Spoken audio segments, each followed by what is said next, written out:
Field of 43 preparing to roll off here for 200 laps, 200 miles at New Hampshire International Speedway.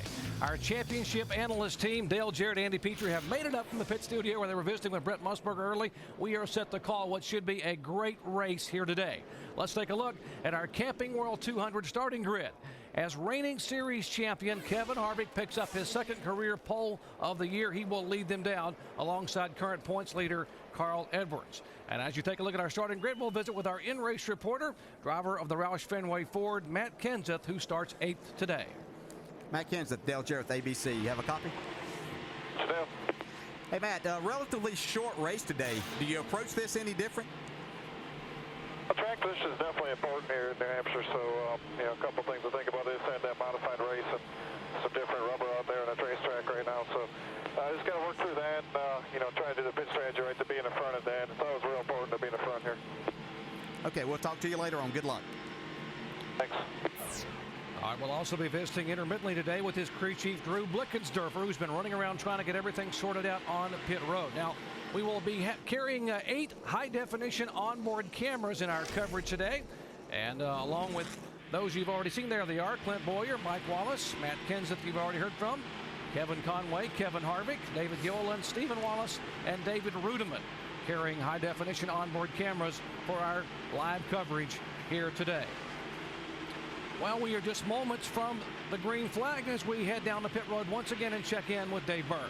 And Alan, once again, Scott Wimmer is in the 29 car. Talk to him about his disappointment last week in finishing second in his home state of Wisconsin. Very disappointed is what he said. But we put ourselves in a position to win. And if we keep doing that, we're going to get one eventually. And when we get one, we're going to get bunches. Today, starting 16th, he's going to need a bunch of track position, a lot of speed, and maybe just a little bit of luck. Alan? And let me give you an underdog to cheer for during today's race. How about 21-year-old Bobby Santos? Santos is a young man from Franklin, Massachusetts, a native New Englander. He's been racing and winning in open-wheel cars all across the country, the USAC Midgets and Sprints, the NASCAR Modifieds, and in just his third ever NASCAR Busch Series race, he qualified on the outside of row 2.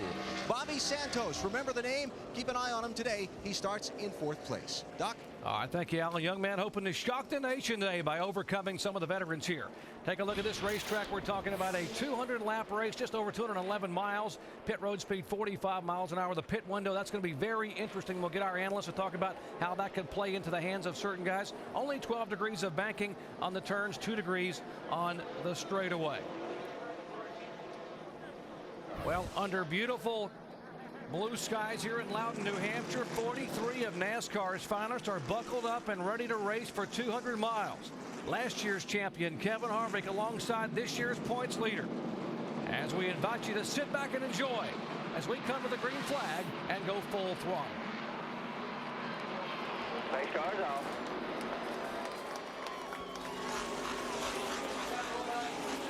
Green flag, green flag. Outside corner. All around. Inside. Got another one. Outside, outside. Hold the line. Still there. Outside. Be clear. Outside, still there, corner. Inside, 3 wide in the middle. Still there. Still 3 wide. Clear high, clear high. Still clear, clear. At a turn 4, it will not be Kevin Harvick, but the Roush Fenway car. How appropriate here. Just up from Boston, that the Roush Fenway car, guys, leads lap number 1. Yeah, Kevin Harvick got a great start there, and it looked like Carl Edwards might even fall back to 3rd, but he got a great run on the outside and off of turn 2 and drove himself right to the lead. Look at Denny Hamlin in that 20 car. He's driving hard. I saw him passing 2, 3 wide on that first lap. Well, he said his car was really loose in qualifying, but that was going to really benefit him here. And I'm sure that some of these guys are really taking it a little bit easy, you would think, because they just had the modified race, different rubber on the racetrack. They weren't exactly sure what their cars might do, as we looked like we might have a change for the lead. Kevin Harvick, exactly, DJ. Harvick says, you know what, you might have got me on the outside on lap 1, but does Harvick have the preferred line to make the pass? Well, most of the time it is, but as you can see, Carl Edwards on the outside can get a run off the corner. He can keep Kevin Harvick, that car on the inside, pinched down a little bit, and he probably wasn't able to get to the throttle as hard as he wanted to, and that allowed Carl to keep the lead momentarily. You guys don't know anything about taking it easy. Look at these guys, how hard they're driving. It's lap 2, and these guys are driving like it's the last lap. They realize this isn't a very long race, and they need to get themselves in position. And they're pretty sure that the racetrack is not going to be all that different. Even though that was a different type of rubber, they feel like that, hey, we can still going to have some grip. I've got a good race car, and we'll go out here and see if we can get the lead and run as hard as we possibly can. And then Montoya here moving up. He's got a good race car. I talked to his guys down in the garage here. They're real pumped up about this race. The crew chief swap, or the crew swap that they've done here. And if you just joined our coverage, what he's talking about is they changed crew chiefs, or basically drivers just swap cars inside the Ganassi team. Montoya got the crew chief for the 41 car. His crew chief went over to the 41.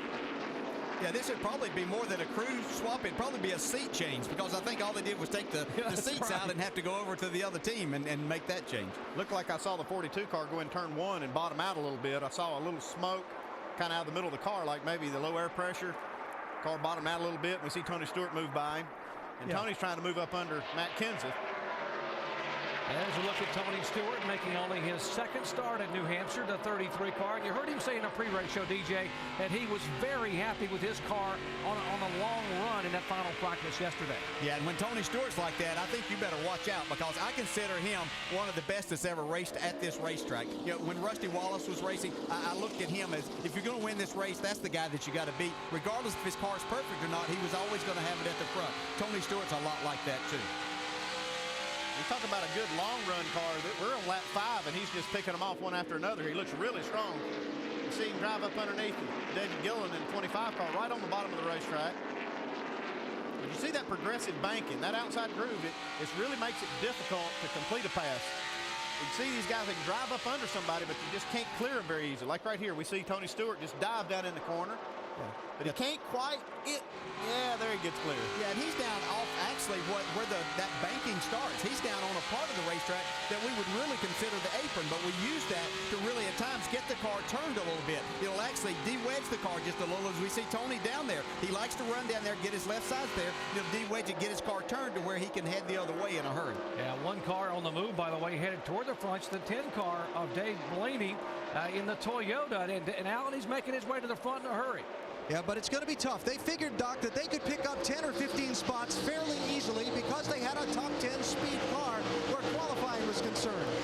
Then the rest of those spots are going to be harder to get. So if there's a caution early in this race, look for this team to come in and try and get on a different pit strategy than the others, meaning they'll come down pit road and hoping the leaders stay out. So later on, they could maybe just take fuel when the leaders have to get tires and gain some spots on pit road through strategy. As you watch Blaney make that pass, there's the 42 car of Juan Pablo Montoya, and he again is trying to make the pass, this time, DJ, on the high side. On the high side, and I think that's one thing that's really impressed me about Juan Pablo Montoya is that he really adapts to these racetracks and finds where you can pass. He likes to get in the gas and go, and he adapts to that and finds that area to where he can go on. If it's the bottom of one racetrack, then he figures that out in a hurry. If he sees and figures out that his car will carry a lot of speed around the top, then he adapts to that very quickly. Well, he's never been on these racetracks before, so he doesn't know where he's supposed to run, right? He just comes and runs the fastest way around the racetrack. That's right. Yeah, wherever he can make passes, that's where he wants to go. Juan Pablo Montoya coming off that landmark first ever NASCAR Nextel Cup victory at Infineon Raceway last week, and just his 17th start in a NASCAR Nextel Cup car, and he did it from the back of the pack. And we keep seeing a little bit of wisp of smoke out of the 17 car, Matt Kenseth, and the 42 car. I think they're just bottoming out or maybe rubbing the tire on the fender. These cars really travel a lot. They need to get that front end right down on the racetrack so they can make the most downforce. And so these guys just push it right to the limit where they're rubbing either the racetrack or maybe the tires on the fender.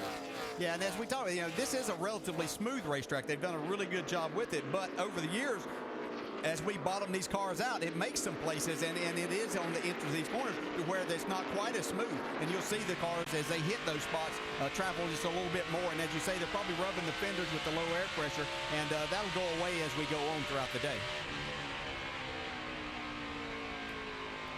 See, Matt Kenseth kind of working the high side of the racetrack a little bit right here, kind of using a little bit of that banking. Yeah, perfect example of really two different lines. As you saw Tony Stewart be down towards more the inside, the lower part of the racetrack, and Matt was letting his car roll through the corner just a little bit more, where he's going to not quite dominate, but he's going to cut it back across here, where Tony is just making the radius of the corner and driving his car off. And as we see, both of them are doing very well.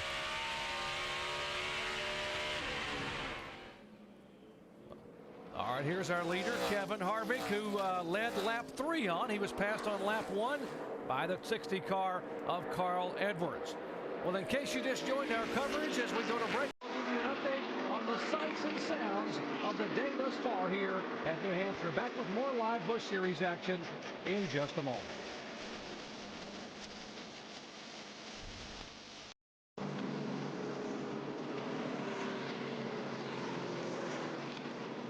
And we are back in New Hampshire. We will certainly be updating you throughout the afternoon here on ABC News for that breaking story taking place over in England. Now, we are under caution here for the first time this afternoon in New Hampshire. That car right there, Robert Richardson, having a problem up in turn 4 on lap 15. Yeah, it looks like he just got loose down underneath Jason Keller and some other guys on the lead lap here. And real lucky that it didn't take out more of these good cars. So spun the car really just to kind of stay out of the way. Yeah, you have to really be careful. If you get too far down on that apron, there's not a lot of grip down there, and as you start back to the throttle, then the car can get extremely loose. And he had a car outside him, so he didn't have much room to try to save his car. But that could have been a lot bigger than what it was. He did a good job.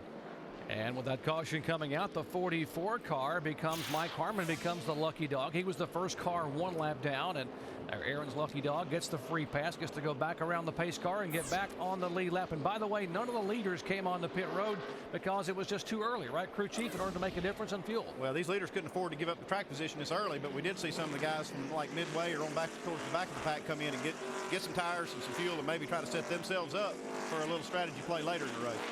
All right, pace car getting ready to pull away. Kevin Harvick will lead him down. And Carl Edwards and Clint Bowyer right behind him, chomping at the bit.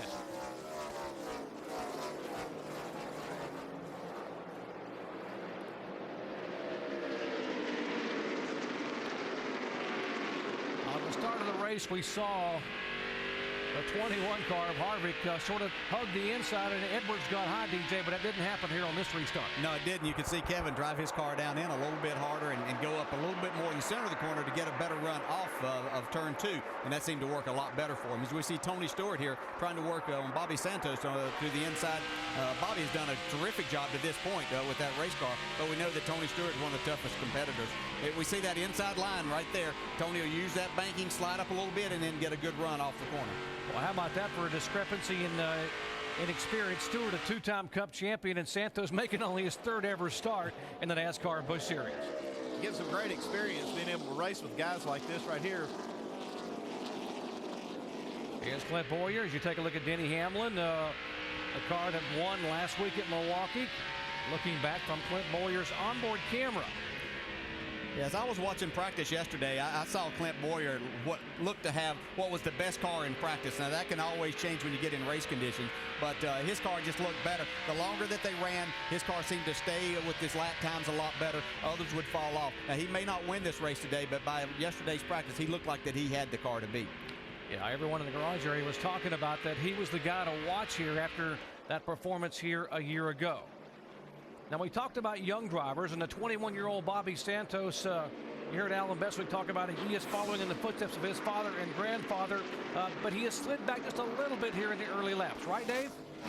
He has, and Tommy Baldwin Jr. is on the pit box for him today, helping this young driver make it around this track that Baldwin knows so well. In fact, he told him before this race started, Bobby, having jumped out of a modified car just a few minutes earlier, said, this is not the class where you bump draft to go faster, so be aware of that as you start this race. Bobby doing a great job hanging in there.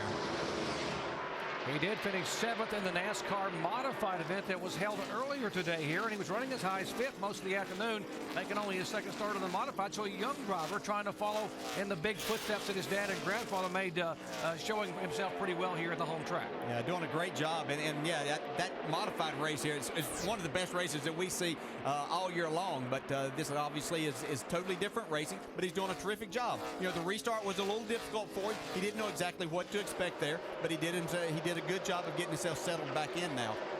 Speaking of following in famous father's footsteps, here's young Stephen Wallace trying to make the pass, and indeed is able to get by Ward Burton for the position on the racetrack as we check in with Dave. And there's a familiar voice in the ear of Stephen Wallace this weekend. It's Uncle Kenny. He's back, and he's on the radio trying to coach this young driver. I just want to point out some things that I think can get us in trouble, because, you know, they definitely got me in trouble in the past. And that one thing. It's just that when everybody goes flying down into turn one, it's almost like entering turn one at Mexico City. Everybody just gets so slow entering the corner. So, I'll remind you of that on the start of the race. Now, one of the reasons why Kenny wanted to work on that at the beginning of this event was because Stephen had to start in the rear of the field. He spun that car in qualifying. They had to make some repairs to it. And when you repair a car after qualifying in the NASCAR Busch Series, it's a penalty. And your penalty is going to the back of the field.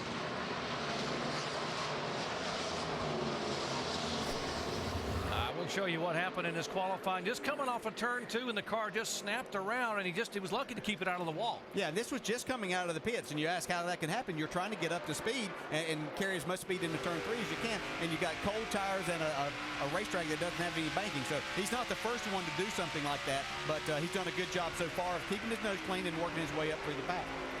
And the fact that he has Kenny Wallace, his Uncle Kenny, up on the spotting stand. Kenny Wallace knows this racetrack. In fact, Andy Peter, he sat on 2 poles here driving your car for a couple of years. Well, actually, it was the other Kenny that sat on the poles. For me, it was Kenny Schrader. Kenny Schrader. But we did have a great finish with Kenny Wallace up here one year, finishing second. But that's great advantage for Stephen Wallace to have somebody like that up there. But also, he knows Stephen Wallace. He's his nephew, so they know each other real well.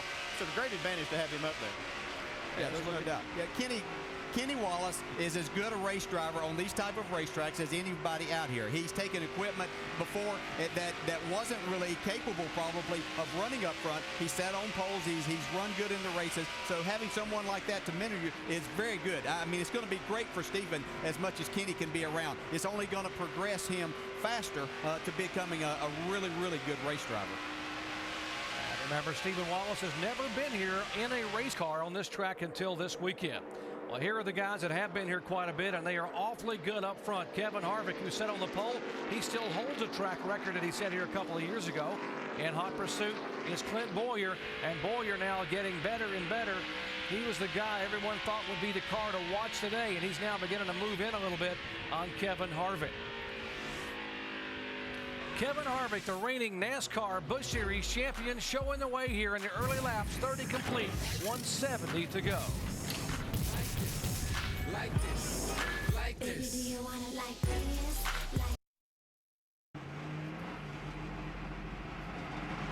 Well, back at New Hampshire International Speedway, we are under caution for the second time, and that's the car that just spun. Young Stephen Wallace has looped his Dodge around, and you hear he's gotten it fired, jammed it back in gear, and now hustling back. Don't get caught up. Everybody stay calm. We're fine. Everything is fine.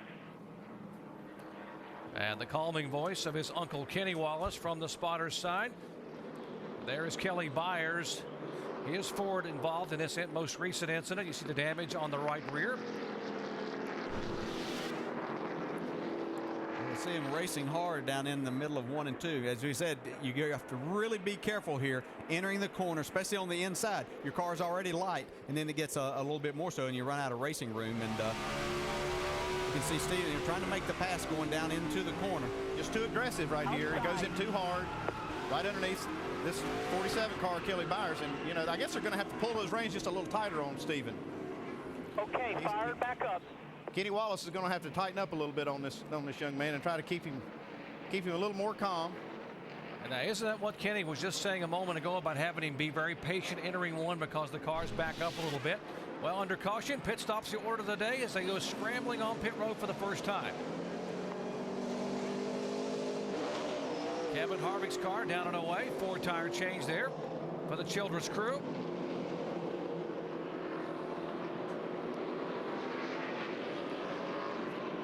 .45 miles an hour. They go shuffling off a pit road. And how important, crew chief, is this very first stop at a flat racetrack where some of these guys were sort of struggling early on? It's pretty important to get in there and get your car adjusted. If you got a little problem with it, you need to get it adjusted early so you don't have to be doing that later. But also getting set up for later in the race. These guys are already thinking about what they're going to be doing at the end of the race. They want to get in here and get set up for that. Maybe get 4 tires here where they can get 2 tires later, or maybe vice versa, just depending on what their strategy is. So this first pit stop pretty important, coming pretty early here at lap 37. And while they check over the tires, we'll update you on tire situations and what happened with this first pit stop. We'll check back in with our pit studio where Brent Musburger has a very special guest joining him.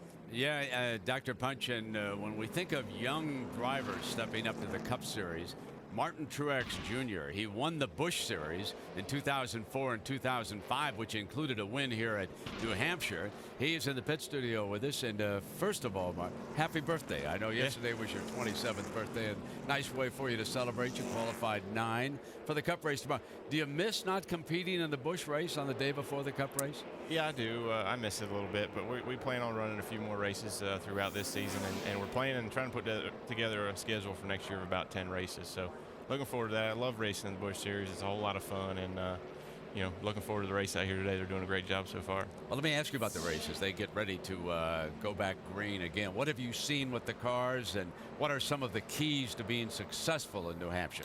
Well, it looks like a few of them, the Cup guys are looking real strong. Harvick and Boyer's cars look really fast, but now they're back in traffic a little bit, so we'll just have to wait and see what they can do. Track position is really important here, and we'll see how good their cars are now. Right now, let's check in with Alan for an update, Martin, and we'll continue our conversation later.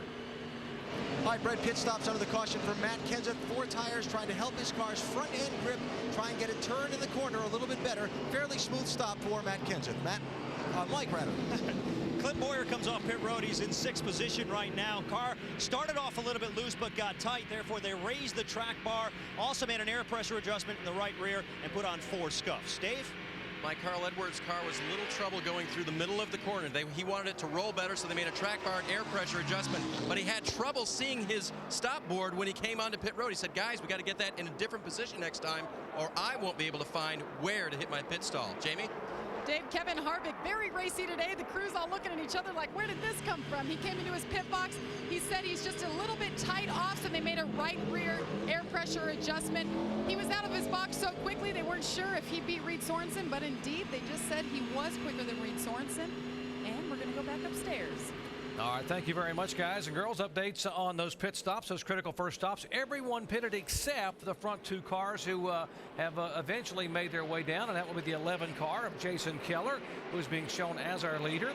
And Jason coming off his best finish of the year last week at Milwaukee. There is Jason Keller in the 11 car, and behind him is David Reagan in the 6 car, one of the Roush Fenway efforts. What we see playing out here, these 2 cars pitted on that caution at lap 17, and that just enabled them to stay out right here. They got 20 more laps on their tires, but they just gained a ton of track position, and that's what we talk about when we talk about these different strategies.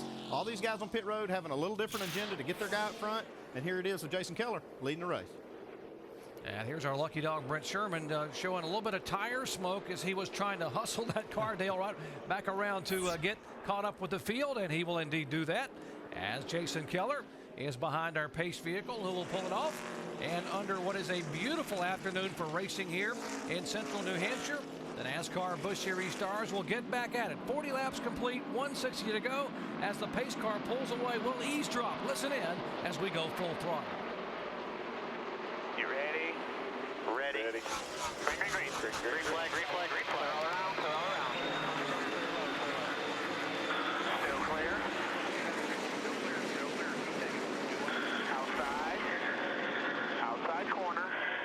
Still outside. Outside. Three outside corner. Outside corner. That's how it's looking inside. Clear, huh? Clear all around. You cleared. Clear by a half. Still clear. We got another one coming. One back on your inside. I guess we're okay here, guys. 3 back to anything else, just you and him. All right, Kevin Harvick not wasting any time, getting a jump inside of David Reagan, and now DJ, he's going to try to get the inside move here on Jason Keller. Yeah, I think we talked about the strategy being played out, but there's nothing better than having 4 tires on your car here. It just gives you that. We got the crash over it coming off turn 2. You got 3 cars involved off of turn 2 as they've had contact. And up on top of the 1 car is Marcus Ambrose. That's the 59 car of Ambrose, the rookie, and his car has come to rest on top of the hood of the 1 of J.J. Yaley. When you need front-wheel drive somewhere. Yeah, that baby's not going anywhere yet. No, that's unfortunate. He'd probably be able to pull away from there, but he's more than likely now going to lose a lap sitting there. We can see a lot of damage to the 1 car of J.J. Yaley. Lost it underneath you there. Show you what happened. The 25 car is David Gilliland on the inside. Yeah, very similar to what we saw with Stephen Wallace. You get real loose down on the bottom, and it looked like that Marcus Ambrose didn't give him a lot of room to try to catch the car. And then they banged wheels and spun out there. But Didn't get to see what happened, but it looked like that one car maybe ran up underneath the 59 after this.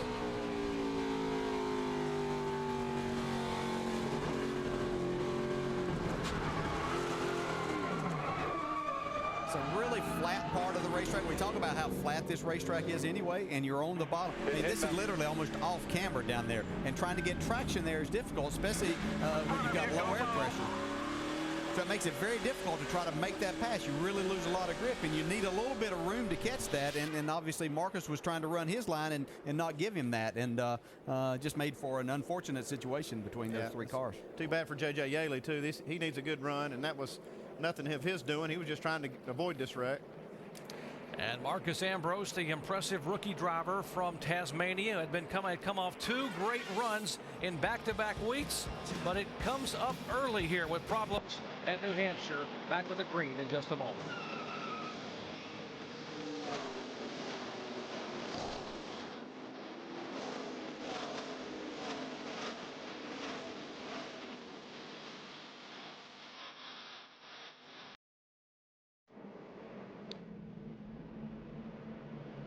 And we welcome you back to New Hampshire International Speedway here in Loudon, New Hampshire. We are under caution flag for the 3rd time today. While they clean up the debris in some of the cars, let's check in and visit with our in-race reporter, Matt Kenson. Matt Kenson, Dale Jarrett, do you have a copy? Yeah. Hey, Matt, we know that they had a modified race here just before your race started and put down a different type of rubber on the track. How did that change the track, and did you have to make big adjustments on your pit stop? Yeah, it just seemed like the track was pretty slick, and it took about 20 laps for that rubber to burn off. And I think the track just got tighter after that. And the other thing I noticed, when the sun shines on the track, it frees up, and when the clouds come over, it tightens up a little. So I think we're pretty close. We're just a little too tight, so we're just been working on that. Good luck. Talk to you later. Hey, Drew Blickensderfer, Andy Petrie at the booth. You got a copy? Yes, sir. Hey, Drew, is this track, have you made some changes on this car, or did you expect to make the changes you made, or have you made any unexpected changes here? Yeah, we assumed we'd probably tighten up as we went on, and sure enough, we did. So hopefully the 4 tires we put on are a little freer for him, and made some adjustments. Okay, Drew, have a good race, buddy. All right, Matt Kenseth being shown in 10th position right now in the 17 car, the Roush Fenway car. As you take a look at his career at New Hampshire in the NASCAR Busch Series, he is one of 4 drivers in the field today that have won here. You see he's been awfully good, 4 top 10 finishes in 6 starts here at this 1-mile racetrack. Now they are stopping the race cars on the racetrack to be able to clean up with all the debris and pick up the race cars that are over in the back straightaway. Speaking of Roush Fenway, we're only about 90 minutes north of Boston. Let's check in with Alan. And the Roush Fenway influence being felt here. Well, first of all these avid New England race fans wearing their Red Sox gear everywhere, and a couple. Yeah, we're going to give me one too. See that? Look at this. This is Tom Werner, one of the owners of the Red Sox, and I'll be happy to wear that. I'll fix it a little better. Now we've seen Mr. Henry around the races before. Is this your first time at a NASCAR race? No, we were here last year too. This is our 2nd time. But you know, you're so close to the action. It's tremendous. It's like being next to David Ortiz when he hits a home run.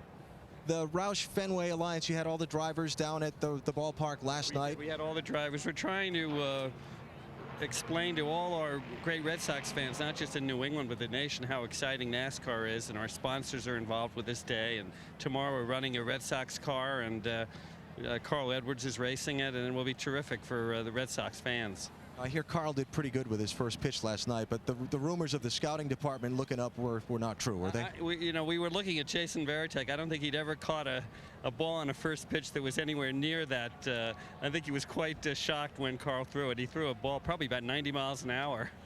And is it difficult for you to watch all of your different cars in this race at once? Well, I'm getting adjusted to it, but this is so exciting, as you know, Alan, and it's just great that the Red Sox are involved with NASCAR, and we couldn't be happier. As a native New Englander, neither could I. Thanks, Mr. Werner. Good luck to your cars today and your ball team. Dave, you got a story for us? Alan, staying with the Roush Fenway theme, the thumbs up that you're looking at is actually the sign that Carl Edwards looks for when he's coming down pit road. That is the stationary one that the drivers look for first. This is the one that they hold out, that they wave for him when they get to the pit road. That's the one I just showed a few moments ago. It's the one up there that they had taken down. That one actually was too bad in the wind. It was blowing all over the place. So the crew had taken it down entirely. Carl was looking for it. He couldn't see it coming in. He almost missed his pit stall. The crew took it behind pit wall. They cut a bunch of holes in it so it would stay good in the wind, and they put it back up. Carl, here's your thumb. All right, Carl Edwards having a great time. They were down at Fenway, as you saw, and what an arm on Carl Edwards. A 90 mile. I mean, Veritek probably still in shock over the ball that just blew by Pretty him. impressive. Pretty impressive pitch. I tell you, quite an athlete is this young man. Leading the NASCAR Busch Series point standings. Already got a Cup Series win this year. Got a win in the NASCAR Nextel Cup Series, and right now being shown in 6th position. By the way, if you wonder why the cars are sitting still, we are under a red flag here because of debris and cleanup in the backstretch. Talking about red hot teams, Carl Edwards, the Roush Fenway Racing Team, there's the point lead. He has just pulled away in the NASCAR Busch Series points as he leads over David Rudem. And of course the Red Sox, 10.5 game lead in the American League East. Unbelievable. And of course, the Boston Red Sox, unbelievable. Winning a championship in a World Series just a couple of years ago. You plus me, it equal better math. Your boy a good. Loudon is very much a paperclip shaped track. It just has very long straightaways, tight corners. You can run the very bottom. And then there's kind of a middle to upper groove that you can run as well. It has a lot of the short track characteristics just because of how tight the corners are. It's a lot of fun. I love driving there. We welcome you back to the Camping World 200, and it sort of turned my head when I saw that this is the largest sports facility in all of New England, and tomorrow they're expecting 91,000 for the Cup race, and in 20 Busch Series races here, Martin Truex, no repeat winners, and I know that you were the winner back in 2005. But you know what I want to ask you about young drivers? We saw Steve Wallace get involved in another incident. How tough is it to be patient when you're a race car driver and not just put the pedal to the metal and go flat out all the time? Talk to me a little bit. I know your father was a driver. Did he lecture you about that at all? Well, when I was racing back with my dad, I had to fix the cars that I wrecked, so that was enough to keep me from tearing them up. But you know, you just got to be patient. You get a lot more respect from the drivers you're racing with if you race them clean and you don't, you know, do things stupid or push the envelope when you don't need to. So you just try to be smart about it. But when you got to fix your own stuff, that definitely makes you think twice. Excluding your teammate this year, Junior, who would you choose to follow in a Cup race? If you were right there in like about 5th or 4th place and you want to draft on someone, who would you want ahead of you? Who would you trust the most? It depends. I trust a lot of them. You know, there's a lot of guys out there that we race with week in and week out that I respect and that seem to give that respect back to me. So as long as they're fast enough to pull me to the front, I'd follow a handful of them. You're a good politician. All right, let's check in with Jamie. Jamie. Well, Brent, you guys were talking about young drivers and patience. Cale Gill was in the car in the 33 last week. This week it's Tony Stewart, the veteran, and Dan Stillman is the one that has to keep all of this straight. Dan, you guys were on the move there. Tony was making his way to the front, and then he's kind of slipped back a bit. What are we hearing about the tire? Tires are okay now. We were just a little bit tight on the first run. Thought we might have had a flat when we went back green there, but we're okay now. Made a little bit of adjustment, so hopefully everything's okay. Well, it is Tony Stewart. He started 10th. He's currently 11th. We'll see what happens. Let's go to Alan. Back in the NASCAR Busch Series garage, that's what's left of the front end of J.J. Yaley's car, where the Marcus Ambrose car was sitting on top of it before. And around behind that repair job, J.J. is standing here now. He's been checked out and released from the infield care center and watching these repairs. What happened? How'd that car end up on top of yours? It was all like Days of Thunder. You know, there was smoke and cars spinning, and I didn't make it. It looked like the 59 got spun there trying to get past David Gilliland, and I was trying to get the outside, and the hole closed just as I got there, and I was a wedge between the wall and the car, and pretty much killed the front end of the car. So not much downforce, and I'll say hi to the family back at the beach who are enjoying their day. Probably better than my day, but you know, you have days like this. I was kind of hoping to just push it in the trailer, but I guess we'll go around, ride around, collect some points, and make a real long day of it. Well, won't be fun. Mike? Alan, not a lot of significant damage to the Kingsford Ford Marcus Ambrose. In fact, he was so eager to get back on the racetrack, he sprinted from the care center, pulled down the window net, took the steering wheel off, jumped back in the race car, put his helmet on. He's already ready to fire the car up. It fires up. He's ready to roll off. They're almost complete with repairs. Guys? All right, guys, third caution flag of the day's over, and Marcus Ambrose, just on cue, heads back out toward the track as they will get ready to come back to the green flag. Right now, the pace car will pull away, and Kevin Harvick, who has led 3 times for 41 laps, will lead him down in his Chevy.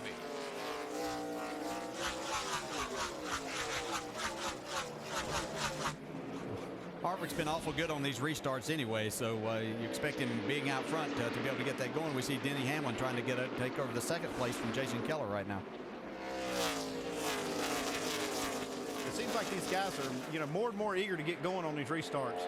I don't know if Montoya kind of changed the culture or what about the way he restarts, but these guys are all ready to go, and it seems like they're really trying to, take advantage of that.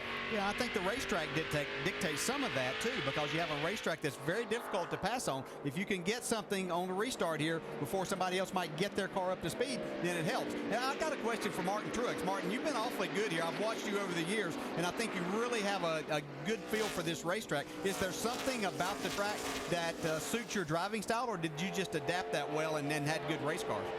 I think I just adapted to it and had good race cars over the years. Obviously I've had a lot of experience at this racetrack. I kind of cut my teeth in the Busch E-Series and stuff like that up here. So a lot of experience, feel comfortable here, and like going there. As you know, that's a big part of it, is liking the racetrack you're going to. Yeah, it sounds like Martin's not going to give you any of his secrets, Dale. I know that's what you were looking for. Well, I didn't make the race, so I thought there might be a little something I could get on for the next time. We do come back here in a couple of months. But, I've watched him for a long time in the Busch Series up here, and he's done a terrific job and carried that over into the Cup Series. And the 42 car, Montoya, there you see him making a move inside the 6 car. A lot of guys in the garage are talking about flat racetracks, and if you are a good road racer and you're good on turning corners on a road course, sometimes you're pretty good on flat tracks. And it looks like Juan Pablo Montoya is making that car turn pretty well. Well, most road courses are flat tracks. The corners are very, very flat, so they have to learn how to brake and get their cars to turn in the center of those real flat turns. So, yeah, I can see how that kind of experience would pay off here at a flat track like New Hampshire. Yeah, and Tony's going to get down into the really flat part as he goes 3 wide on the inside and passes 2 cars at once. That's just getting a good run off the corner, and Tony Stewart, being the driver that he is, made all of that work. As you watch Tony Stewart go by, you see Carl Edwards beginning to make his way back toward the front. Dave. Yeah, Doc, it kind of looks like they jumped him on that restart. Carl barked back on the radio, loose at the restart. And so now he's going to try to get back under Reed Sorensen and regain those positions, but his car was hard to handle when the green flag dropped. You got to have these cars, Dave, so loose at the end of the run, so they won't push at the end of the run. So at the beginning, they're so loose, you can't hardly drive them. So it's probably a good thing for Carl that he is loose at this point, because later in this run, he'll probably be right on. Yeah, the only problem with that is he's losing a lot of time to Kevin Harvick, who is out front and getting gone here. And so it's going to be hard, even though his car may not fall off here towards the end of a run. Kevin Harvick's isn't going to fall off that much, so he's lost a lot of track time. So there's a really fine line between getting your car a little bit on the free side and getting it too loose to go early. Whoa, that was a close call. Now, that looked like a Dale Earnhardt Sr. maneuver where you're putting 2 pounds in a 1 pound bag, as Carl Edwards able to squeeze by underneath the 41 car. Didn't make the pass, but they were able to get by David Reagan. I think somebody spotter hollered there. Carl Edwards went all the way completely under the line on the apron trying to avoid a crash. And that's just a good heads-up move by a veteran driver. And here's the 33 car. His nickname is Smoke. That's what they have on the window. They were talking about smoke and spice. Tony Stewart is the 33 car driving the Old Spice car, and he gets by Montoya. Yeah, and that is for the 4th spot. I'll tell you, he's flying. Yeah. There's nobody really better than Tony Stewart, I don't think, at this racetrack. He does such a good job of getting his car just on that fine line of balance, of free enough to turn in the center, but he's so good at driving the car with the throttle that he gets the most of it off the corner. So really good job. As we see, those 3 cars are all having really good days. Tony Stewart, Juan Pablo, and Jason Keller having another really good run. He's hanging right in there after not pitting that last pit stop. He's got about 20 laps more on his tires than these other guys, and started up front. And this kind of strategy, he was like 27th before these other guys pitted and put him up front after they pitted. Yeah, this is one of those really feel-good stories that you see a guy that has a tremendous amount of talent, got left out through all the shuffles and losing sponsors and things like that. But Jason Keller is very capable of winning races in this series. You know, he is one of the 4 drivers who have won here at this racetrack. We talked about 20 different races, 20 different faces. Turn back the clock to May 12, 2001, and Jason Keller took the victory here, driving the 57 car at New Hampshire. Now, obviously, he said this is a very good track for him, but he's trying to build on the fact that he is just now getting back into the NASCAR Busch Series after sitting out the first part of this year. And Jason said, that's the memory I want to rekindle here in this race today. You see, he is 408 career starts, a 2-time championship runner-up, and he's just approaching to become the $11 million man all-time wins record in career earnings. As we check in with Alan. And Doc, this is the case this race for Jason Keller today, where a little bad luck has turned into good luck. Remember the first caution back at lap 15? Jason got damaged in the spin that happened with Robert Richardson and Bobby Hamilton Jr. They had to pit under that caution to fix the left front fender on the car. What that allowed them to do was on the next caution, when all the leaders did stop at lap 37, they stayed out, moved up, took the lead. They've held the track position. Their hope now is that the race stays green long enough so that the next time they have to pit, all the other leaders do as well. They're back in sync, and they've got some track position to do something with at the end of the day. And out here, we thought they were just brilliant pulling off this great strategy to get up front. But, you know, that works out that way sometimes. You know, you have something just to cause you a little bit of problem. You got to come into pits, and all of a sudden, it'll open up an opportunity for you later in the race. That's sort of like a golf shot when you bounce it off a tree and it rolls like 3 feet in the cup. You know, you had it planned that way. Yeah, they don't put it. Yeah, at the end of this day, they won't say how. They just look at where you did finish. You don't have to write a summary of how you got there. You don't have style points in NASCAR. And here is another one of the Roush Fenway cars. That is Matt Kenseth, our in-race reporter, getting by, just squeezing above Harmon, the 44 car. Pretty tight quarters here in the turns. Well, thus far it has been the Kevin Harvick show. Harvick picking up his 2nd career pole of the year, and he has led 3 times for 54 laps. And he is trying to hold off the challenge of Denny Hamlin. Can he do it? We'll come back with more live green flag action in just a moment.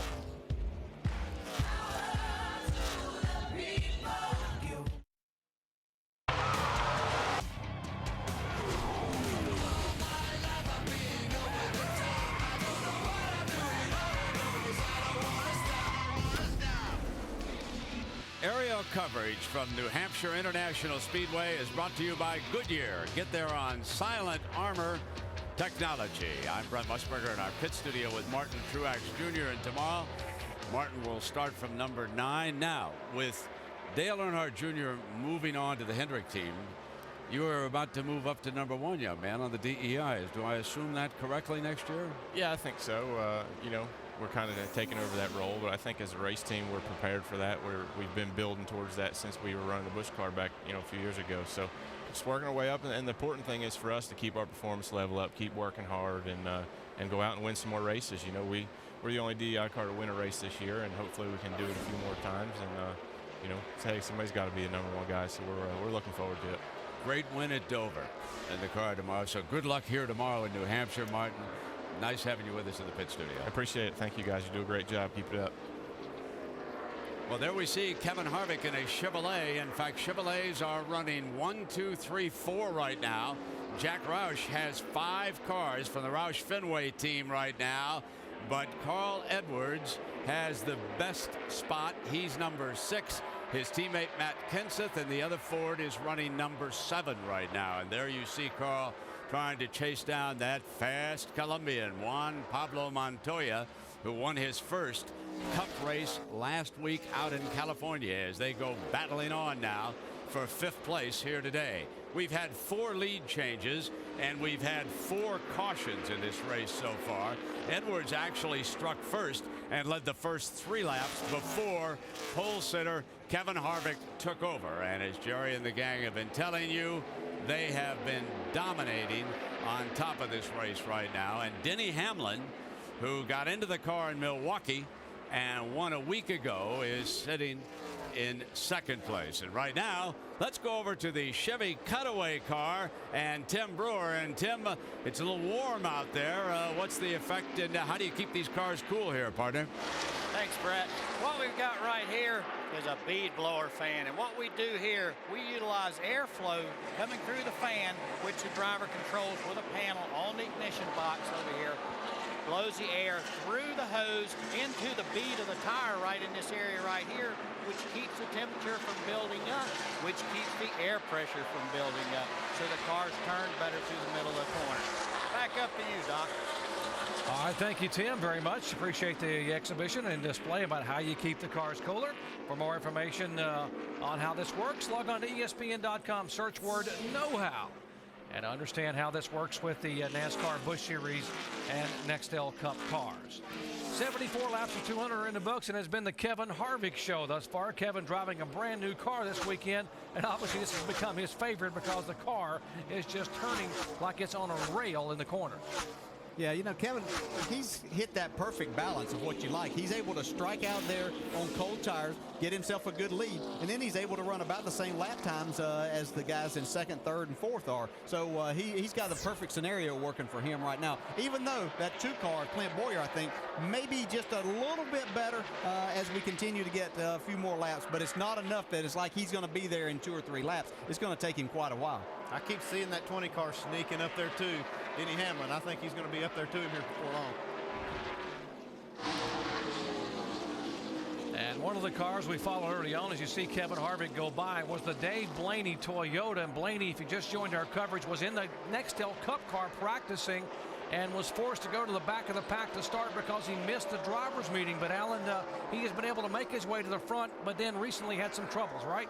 Yeah, good day gone bad. Made his way all the way up to the top 15, Doc, and then called in a couple laps ago. Electrical problem, thinks the engine is missing. He's fallen all the way to 26th and sliding even further now. You see down to 28th position, and not sure how much longer that car's power plant is going to live.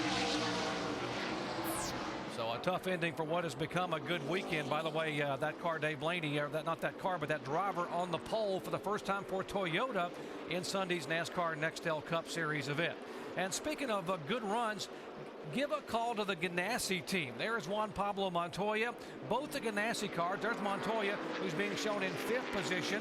And, of course, his teammate, Reed Sorensen, in the 41 car, is running also in the top 10, back in 8th position.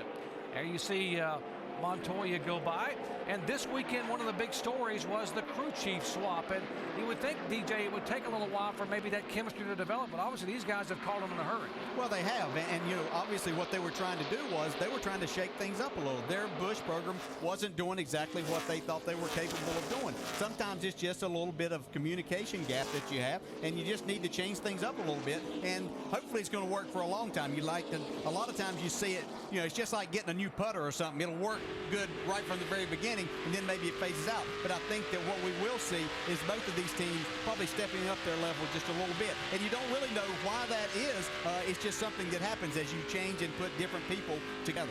You know, we asked crew chief Brad Parrott, who's been sort of chauffeuring all year long and sort of guiding what was happening with Juan Pablo Montoya, you know, about this. Now, let's hold on for a second. We'll watch this possible lead change as Denny Hamlin is able to try to get by the 21 car of Kevin Harvick. I saw Denny Hamlin. He was stalking these guys, and he finally did get up there where he could pounce. His car looks really strong at this point. Yeah, three-way battle here, and that's pretty impressive. He drove around Kevin Harvick on the outside. But, you know, it could be that Harvick's car, he's run on the bottom so much there, he might have just used up a little bit more tire than what he thought. And we see his teammate getting ready to go around the outside of him here, too, to take over the second spot. So those two guys that were running second and third, sitting there running their pace, maybe have saved a little bit more tire. Yeah, that's some give and take right there. What you see here is Kevin Harvick. These guys are smart. They're not going to sit there and race each other to death. Now whoa, right here might be one reason that he's having a little trouble. He's got a little bit of fender damage here. That may have hurt his car a little bit. Yeah, that was the 14 of Kyle Krisiloff that he had contact with coming up out of the corner. And bending that fender in, you know, at a tight racetrack like this can make a difference. Yeah, it can cause him some trouble later on. These guys are probably going to fix that. They're going to have at least one more pit stop. that they'll get a chance to fix it. But Kevin, being smart, just backed out and let these guys go on by, feel it out here a little bit, and get it fixed later and race them later. Yeah, we talk about this is more like a short track, a 1 mile short flat racetrack, but aerodynamics do come into play. You're running over 150 miles an hour by the time you get to turns 1 and 3, and so that can make a big difference.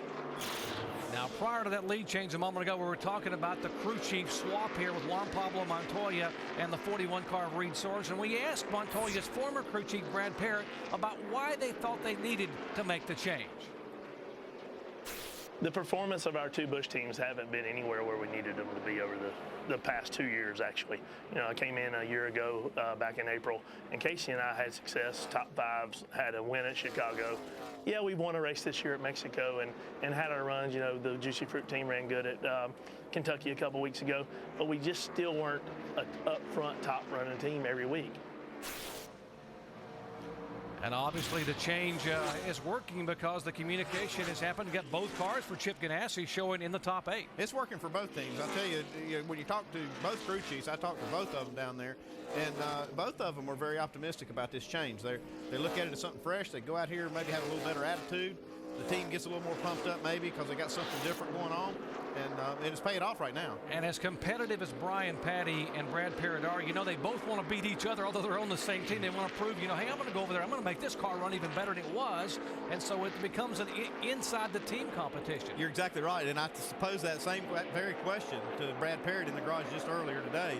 I said, okay, these guys, they out-qualified you now. It's up to you. You got to show them that you can beat them in the race with this 41 car. And he said, I said, so the pressure's on you, right? He says, oh, yeah, the pressure's on me. Yeah, and the other thing is you got to look at, they realize within their race team, they have two very good race drivers, very capable drivers. So something was holding them back because they can get the job done. So something needed to change. And so sometimes it's just as simple as making that crew change and things start clicking.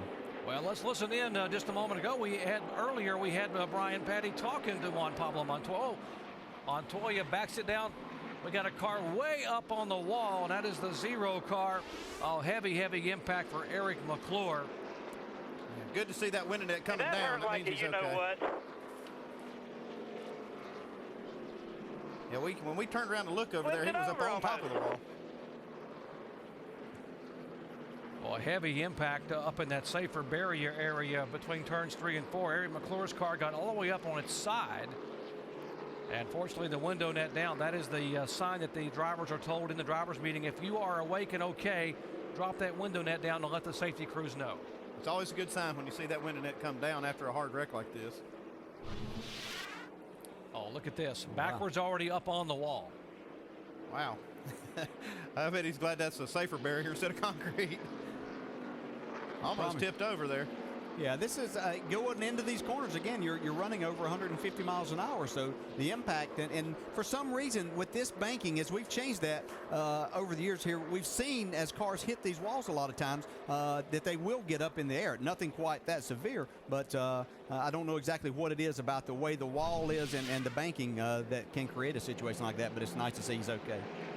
Now, yesterday in practice, Eric McClure also had a problem in the primary car that he had hoped to run here for the weekend. The Johnny Davis machine in the practice session found the wall, and the car just snaps around and comes into contact with the wall in between turns 1 and 2, and it was so heavily damaged they had to roll the backup car out.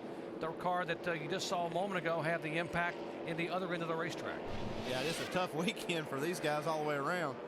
You never like to lose a car, but you hate losing 2 of them.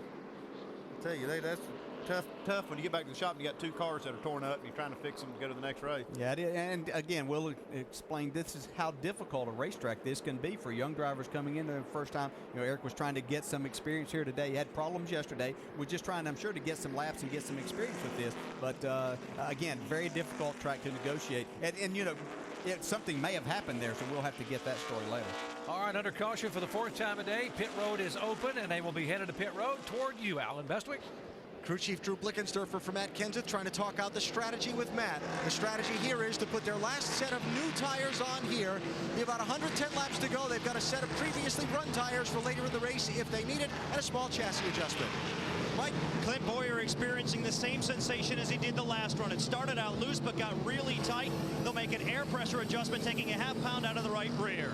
Dave? Carl Edwards found his pit box, no problem. 4 tire change. He wants an air pressure adjustment and a chassis adjustment. The car spinning out into the corner, tight on throttle. Jamie. And Denny Hamlin came in as your leader.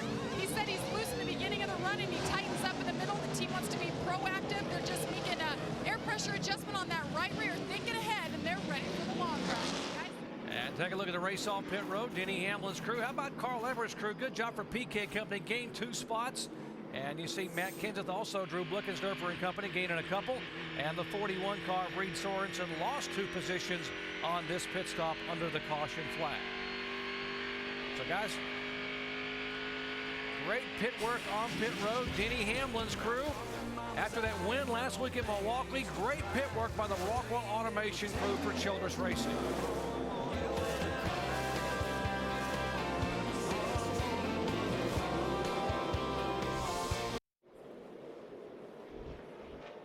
Back in New Hampshire under yellow for the 4th time as we under caution. Let's check in once again with our in-race reporter. Matt Kenseth at ABC, you got a copy? I got you. Hey, Matt, we understand that you may have your last set of tires on. How do you go about managing that there for a little over 100 laps now? Yeah, one more set. We got our mock-up qualifiers left, so we were putting stickers on today, and we still got our set of 2-lap scuffs that we practiced qualifying on. So I think that's okay. Actually, stickers take a little bit of a while to get going for me anyway, so scuffs might come in quicker if we need them at then. Okay, good luck. Thanks. Thank you. Hey, Drew, Andy Petrie up here at the booth. You got a copy? Yes, sir. Hey, Drew, you guys, you think maybe, we got your pit windows here figured to be about 20 laps short of being able to go all the way. Is there any possible way you guys may try to stretch this if we get enough cautions to stay out there? I think everybody's going to have to come another time. This just kind of opens it up for 2 tires, 4 tires, or gas only. So strategy comes into play now. 10-4, Drew, just checking in with you. Have a good race. All right, they are probably some 15 to 18 laps shy making it on fuel unless they were to get a lot of yellow flags. You know what? Matt Kenseth is our in-race reporter. Take a look at the luck our in-race reporters have had, I should say skill, that they've had this year. In 17 races, we've had 3 in-race reporters win the race, 8 top 10s, and overall, if all of our in-race reporters were one driver, they'd be sitting second in the points right now. So maybe it's a lucky dog to be a part, to be the yeah, maybe we're a good luck charm. Maybe we will are. Of course, we probably just jinxed Matt Kenseth by putting that up there. I don't know. But I know we're a pain in their neck sometimes, but that right there might pay off. If they saw that, maybe they'd want to do it more often. Yeah, I think it's going to be interesting to see if Matt's crew chief Drew there was really telling us the truth, or if we have a few cautions here and can run some laps under caution here in the next 30 laps, if they may try indeed to stretch that, or will they come in and just top off with fuel? This is where that strategy that we've been talking about all day is going to come into play. Should make for a very interesting last half of this race. All right, a lot of racing this weekend coming up. Of course, 7:30 Eastern Time, Richmond IndyCar 250. Of course, tonight, 10 o'clock, ESPN2 NHRA qualifying. And, of course, tomorrow, Champ Car action at 2 o'clock on ESPN. And, of course, NHRA Finals, ESPN2 at 8 o'clock tomorrow night. And, of course, remember, coming up tonight, how about some IndyCar action from Richmond International Raceway? As we check in once again in the pits with Mike. Well, thank you, Doc. Potential problems with Dave Rudiman. You talk about the in-car reporter and the good luck charm. Well, he's probably looking for it right now because for the last several laps, he's been complaining about the car losing some power. They think they've got a carburetor problem. He says it's a very flat exhaust tone when he comes off the corner. You see they've fallen back. They're outside the top 20 now. Dave? Well, Mike, Kelly Byers is making his 4th start for Wood Brothers JTG Racing in the 47 car this weekend. John Wood is still not in this race car, and the team has released statements referring to the fact that John is still recovering from the ill effects of drugs that were prescribed to him and took him out of the car at the race at Dover. Check with the team on John's return. They said he'll be racing again soon, but it's not going to be in the Busch Series. It will be in the NASCAR Craftsman Truck Series, probably at the Kentucky race July 14th, and Kelly Byers will stay in this 47 car doing a good job for them. Yeah, indeed, Kelly doing a great job, and John Wood is a very talented young driver, and we certainly wish him well after that problem with the prescription drugs. They're trying to get that worked out, and obviously he's excited about getting back in the NASCAR Craftsman Truck Series and eventually back in a Busch car and a Cup car. Yeah, we just heard about the 99 car of David Rudiman and his car kind of going flat in the engine. The only thing I saw a while ago was this the 10 car having kind of the same problem, and being a Toyota and being the same engine builder, I could actually see maybe they got a little problem brewing with these Toyotas. maybe even a valve train issue. Yeah, it could be. You know, you are turning the engines quite a few RPMs here, and you're in the gas for a long time. So really their first time here running this in the Busch Series. So a cooler day could be leading to a few problems. It'll be interesting to see. Hopefully that's not the case for David, and that'll clear out. Could just be trash in the carburetor, and sometimes that works itself out. Well, we are 5 laps away from the halfway point. As you take a look at our Castrol GTX lap leaders thus far, it has been the Kevin Harvick parade. Harvick was our pole sitter, led 72 laps. Denny Hamlin, who is currently our leader, has led 14 times. Jason Keller had only led 1 lap coming into this race today. He's led 5 today. And Carl Edwards, our points leader, has been up front for 3 laps here this afternoon. Well, can they squeeze enough fuel to be able to make it? Will they make a final stop with a few laps to go? How about these tires? Some guys put their final sets of Goodyears on. What's going to happen here? The second half, always dramatic here at the Magic Mile. The pace car getting ready to pull away, and as he pulls away, we listen in as we go full throttle.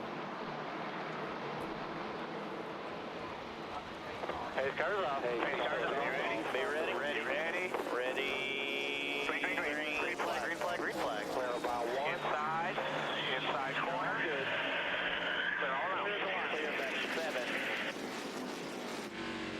All clear. Clear. Clear. Watch this 47 up here. Come on. There you go. Keep it wound up. Clear by still inside. 1 car still inside.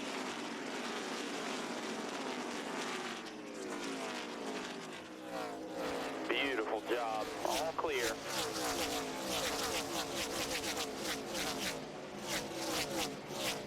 One car on the bottom of the 30. Boy, as a driver, you got to love to hear that beautiful job. All clear from that spotter up top. Yeah. You know, something I'm seeing on this restart is Carl Edwards being able to keep contact with these front guys a lot better. His car was just as good as theirs time-wise at the end of that run, but he had lost a lot of track position, but he's hanging right with them. As we see Kevin Harvick now is he started in the 3rd spot there on the restart. He's passed his teammate Clint Boyer and moved back into the 2nd spot. Yeah, it looks like those guys may have fixed that fender that he banged up earlier. That's definitely going to help him. Yeah, they mentioned that Carl Edwards, if he makes the move inside of Clint Boyer, had been complaining that the car was really tight under throttle in the middle of the corner. So they went big time with air pressure and chassis in that pit stop, and they must have helped it quite a bit. Yeah, it looks like they've got that thing turned around here because he's able to start right off the bat here passing cars. Woo-wee, we saw that 2 car sliding off the corner there. Yeah, you know, we talked about would the groove move up at this racetrack. Well, we just saw Tony Stewart down on the yellow line, which is a groove lower than where the actual racing groove is. So as we've watched these cars, it looks like they're actually getting lower on the racetrack, the guys that are in front, and their cars are turning through the center. Sometimes you expect that groove to move up, but we've actually seen it come down here today. Well, it's the shortest way around this racetrack, so if you can make your car work there and you can get in the throttle, then why not use that? As you take a look at the onboard telemetry with Clint Boyer, and his car just slipped a little bit sideways. Couldn't happen to a better guy. Clint Boyer, a former dirt track racer, grew up racing the Midwest dirt tracks and was absolutely unbeatable. But he looks like he's having some problems getting hooked up this time as we see the 42 car of Juan Pablo Montoya trying to get around Clint Boyer. His car is not exactly liking this set of tires right at the moment. Now, they may have loosened his car up because maybe he felt like he got a little bit tight towards the end of that run, and that could be hurting on the front end of this run. And see just how hard it is to pass on this flat racetrack. These guys just have to work so hard to try to get under somebody and then get them cleared off the corner. On the right side of your screen, the battle for the lead. Denny Hamlin, the 20 car, trying to hold off Kevin Harvick. And, of course, the battle for 5th, Clint Boyer, trying to stay in front of Juan Pablo Montoya and Matt Kenseth. And, yes, indeed, Harvick does make the pass to go back around Denny Hamlin. Let's check in with Mike. Well, Doc, Dale Jarrett just said something that is absolutely right on the mark regarding Clint Boyer. Over the last couple of runs, they've started off loose, but have gotten extremely tight. So they've been trying to counter that by starting off a little bit more loose, trying to give it as loose as Clint can drive so that when it tightens up, it's not a problem. But obviously, it is right now. He just came over the radio not too long ago and was basically screaming about how loose the car is. It may have gone just past that edge where he likes it. Yeah, Mike, we saw that 2 car coming off turn 4 a while ago, just completely sideways. Trouble spin. It's Bobby Santos, the youngster, has looped it around over in turn 3 and kept it out of the wall. Did a Joey Chitwood 360 there. And now we'll be under caution for the 5th time, but the young 21-year-old driver, well, we talked earlier today about that great qualifying effort and making his first Busch Series start here at the home track, has his troubles here on lap 103. Yeah, looks like he's got a right front tire that's gone down. Actually, both right side tires are down. He's just going to try to make his way around and stay on the lead lap. Hopefully that tire won't come off of there and create any body damage, but he did a great job of saving that car. Not many times did you spin out here like that and not hit something. Just inside of the 90 car, Stephen Like, and there was a bit of contact there as he went by. Yeah, you know, I don't know who you put that on, because, you know, it looked like one was moving up and the other was kind of coming down, and they were anticipating each other's moves. The way I always look at that, though, the lead lap guys got the track. Yeah. So the guys on the lead lap.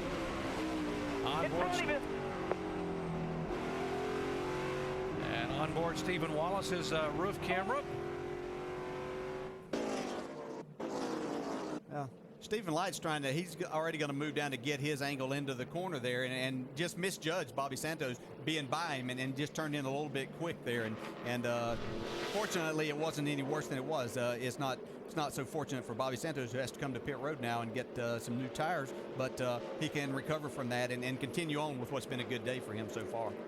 As you see Santos come on, you see him go by. Shane Huffman on pit road. Bobby Hamilton Jr. Keep a reminder, some of these guys are making this pit stop with less than 100 laps to go as you watch the work now going on the Bobby Santos car. Dave. And they had a pretty good day, Doc. Remember, he started 4th. He held his own up in that front pack of cars for a long time. Lost spots on pit road on that first stop, which was kind of expected, partially because Bobby being new to this thing, he doesn't get on pit road quite as quickly as some of the other drivers. But learning his way here in the Busch Series in his home area up in the Northeast. We'll be back here to Loudon, New Hampshire in a moment.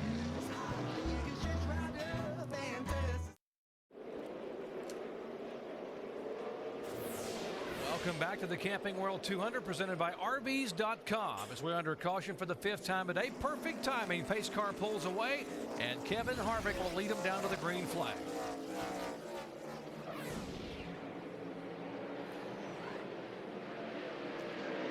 As you see Harvick sailing to turn 1 with Denny Hamlin, Carl Edwards, and Tony Stewart in tow. It's important to note that several cars made pit stops during this last caution flag, and they should be able to go the rest of the way without trouble.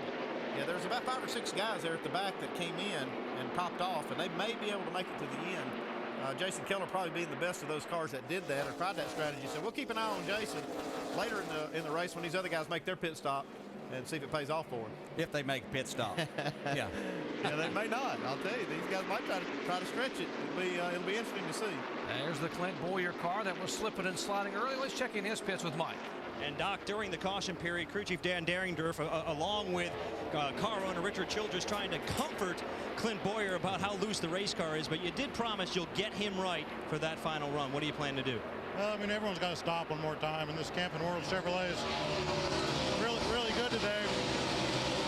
It just swings so far from being loose to tight. So we can do a couple adjustments right there, about 20 to go, and hope for the best. We just saw him recently before that caution get really sideways. What were your thoughts when you saw that? I kind of see that was going to happen just because we start so free. This typically is going to be a long run here, and he'll be screaming tight before the end of the run, and then we'll tighten him up for that last 20 laps. Well, guys, they certainly know they have a good race car. It's only been on the racetrack 2 previous races prior to today, and both times it ended up in victory lane.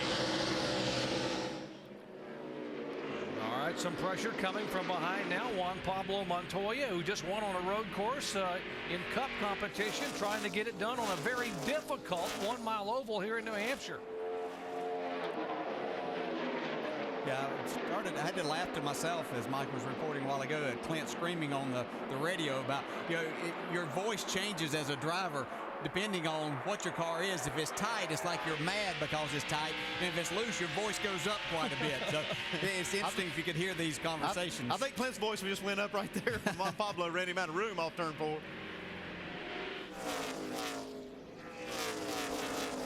Well, we talked about the fact that the 2 cars been wiggling on the racetrack and going up and down as you see Tony Stewart now taking the 2nd spot away from Denny Hamlin.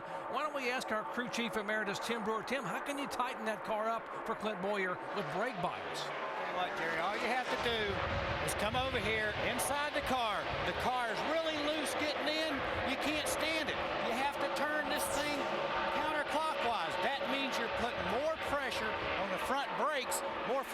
brakes in the car, it's going to stabilize the front. When you got a lot of rear brakes in the car, rear brakes work really hard, and what it does, it turns the car hard getting down in the corner. You can't expand it, so what you got to do is let that driver help himself. He's got to jack the front brakes in that thing. Thanks. Yeah. That's great, Tim. You're exactly right. And as a driver, sometimes you forget those adjustments that you have, so it's nice to be reminded of that. But then on the other hand, I'm going to try that for a couple laps. But if my problem's coming off the corner, then what are you going to tell me to do? That's a different problem. But that is one thing. And I've always had in the past here had to do a lot more adjusting here because you get your car so free to try to turn the center that it really makes you loose in. And that brake bias, being able to change that really makes a big difference and makes you be able to drive the car and not wreck it. I never like to give my driver too many things to adjust on in that car because he's liable to turn it the wrong way. You know, Clint Boyer this year is not running the full NASCAR Busch Series schedule. Thus, he's not running for the championship. And we ask him, is not running for the NASCAR Busch Series title change the way you approach the Busch Series races? We can afford to gamble in pit stops. You know, if the car's decent and we're sitting third and not a chance to win, you know, when you're racing for points, you won't come in and take tires and take that gamble of maybe I won't get back through them because we're racing to win. And you certainly can afford to take gambles and risks if you're not worried about running for the points championship. And you take a look at a two-time winner this year, and both those wins at Phoenix and Richmond came in the exact car that he has here today at New Hampshire. That 60 car has gotten tuned up pretty good here with Carl Edwards. They put some pressure on Denny Hamlin in the 20 car. They like I said, they adjusted on this car and got it better. See a little bit of smoke there off the right rear. Yeah. Ooh, man. Could have been the right rear tire. Yeah, it could have been. The other guy that's come on here in this segment is Tony Stewart, and you talked earlier, Andy, that he really liked his car in a long run. If that's the case, then we better watch out for Tony Stewart because we're at a point in time during the race that we could get that long run, and that could work to his advantage. And these guys could be on that last set of tires, even if they have to make another pit stop, maybe for a splash of gas or something, but they probably are on their last set of tires. When the day began, guys, we talked about how unique this racetrack is. You see Tony Stewart. 20 different drivers have gone to victory lane here in 20 races. They've never had a repeat winner. Tony Stewart's never won here in a NASCAR Busch Series event. Neither has Denny Hamlin. In fact, 8 of the top 10 drivers right now have never won at New Hampshire. So we very well could get our 21st different winner here in 21 races today. Let's check in with Dave. And Jerry, Carl Edwards trying to spoil that and repeat his win from last year. This crew worked extra hard this week, kind of like my voice, I guess, as they did pit stop practices twice as many as normal. That was crew chief Pierre Catel's call after Carl said last week, you know what, guys, we've had 3 weeks in a row where we've had trouble on pit road. Pierre said if I didn't do anything and we had problems again, it would be my bad. So they practiced twice as much. Pierre saying, I think frequency might help our team hold together, especially in the late stages. The guys told me it was a lot of hard work, but so far they've done very well. And remember on that last pit stop, they picked up 2 positions on pit road. They have 1 set of tires left. We'll see how they do on the final stop. Jamie. Well, Carl Edwards is going to have to get around our leader, Kevin Harvick, if he wants to take home that win. Remember, Kevin Harvick came into this race with 3 second-place finishes. He's led more laps than any other driver in the field, and today he's led the most laps again. But he wants to end up in victory lane. He's tired of being the bridesmaid. He just came on the radio and told Shane Wilson, his crew chief, I want to be right at the end, guys, so I'm going to run this thing into the ground. The team said you're doing a great job. Kevin Harvick, of course, having a great time coming back to the Busch Series.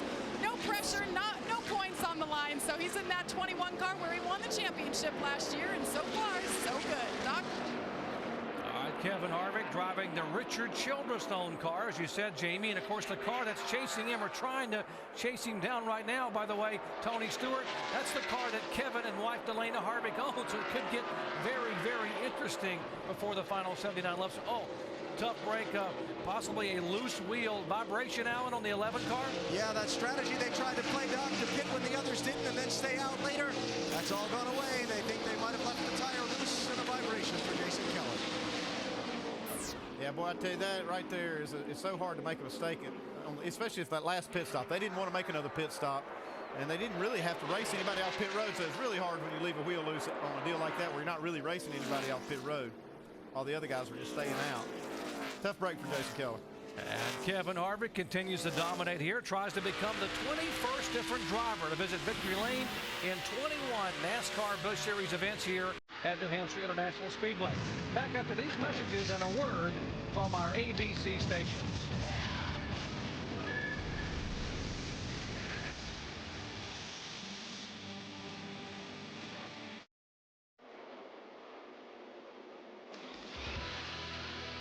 We welcome you back to the Camping World 200 here at the New Hampshire International Speedway on a beautiful Saturday afternoon. Let's look again at the race highlights in our Holiday Inn race rundown. Wreckfest early on. Robert Richardson spinning turn 4, brought out our first of 6 cautions. Lap 36, Kelly Byers 47, Steve Wallace 66, got together in turns 1 and 2. That was the second caution, and then David Gilliland got into Marcus Ambrose driving number 59, and Ambrose collected J.J. Yaley, who is out of the race. So the 6 cautions today, and we have had 6 lead changes, and you can see Denny Hamlin slip into first place right there, but that was only briefly. He held it for about 20 laps, and Kevin Harvick regained control of this race, and he is sitting number 1 comfortably right now, leading Hamlin. Carl Edwards is in 3rd, Tony Stewart 4th, and Matt Kenseth in 5th place. Those are your top 5. Incidentally, Harvick has led over 500 laps here, more than any other driver in New Hampshire. And Doc, I got to tell you, he looks like he's well on his way to victory if things hold together for him. Brent, you're exactly right. Kevin Harvick has done it all here over the years in 6 NASCAR Busch Series starts, but has yet to win. But he's well on his way today, although a year ago it didn't work out that way. Let's check in with his wife, Delana Harvick, who's also the car owner for the cars that are chasing him. Jamie. She sure is. She's wearing 2 hats. Actually, she has 3 opportunities to go to victory lane today. Delana, how do you change your hat from being a wife, watching your husband lead? Now you have a car in 2nd and a car in 7th. How do you do it? It's confusing. I have to wear, change my radio quite a bit, but typically I try to keep really in touch with what our KHI drivers are doing, because I know at the end of the day Kevin's going to ask me. So we're really good on long runs, which is really good for us if it stays green like this. And Kevin tends to drop a little bit on long runs, so I don't know. We'll see. You don't see many female team owners. What is it like out here? Well, it's just what I have a passion for. I grew up racing, so to me this is just natural, and this is where I want to be. So she's staying calm and collected, watching her husband lead, and oh, by the way, she has a car chasing her husband for the win, guys. Thank you, Jamie. Delana Harvick pulling for her husband, also pulling against her husband with the car she owns. But just a moment ago, Tony Stewart, driving in 2nd spot, had his troubles in the turn. Get some heavy pressure here from Denny Hamlin and Carl Edwards. Yeah, on that restart, though, I was watching Tony, and I believe he might have restarted in 4th, and Carl moved over and let him go. And then when he got to Denny Hamlin, Denny didn't race him either, because it looked like Tony's car was fast and ready to go. Basically, Tony just repaying the favor. His car is not quite as good right at this moment, so he's letting those guys go. That's how the guys race a lot of times. That's kind of a code of ethics among you guys in the Cup Series, isn't it? When you guys are up front and it's not at a point of the race where it really matters, it's just give and take. Let these guys have it. When one guy's faster, throw your hand up, let them go by. Yeah, that's why those guys are win races and win championships, and that's how they go about it. And it doesn't always fit into the style that some others have. And not saying that's exactly the way to do it, but that's what's been successful for these guys. Great cooperation and communication among the drivers, helping you stay out of trouble on the racetrack with each other. Speaking of communication, let's listen in here a moment ago with Matt Kenseth. If anybody comes, let's come and just put gas in, okay? I think I'm good.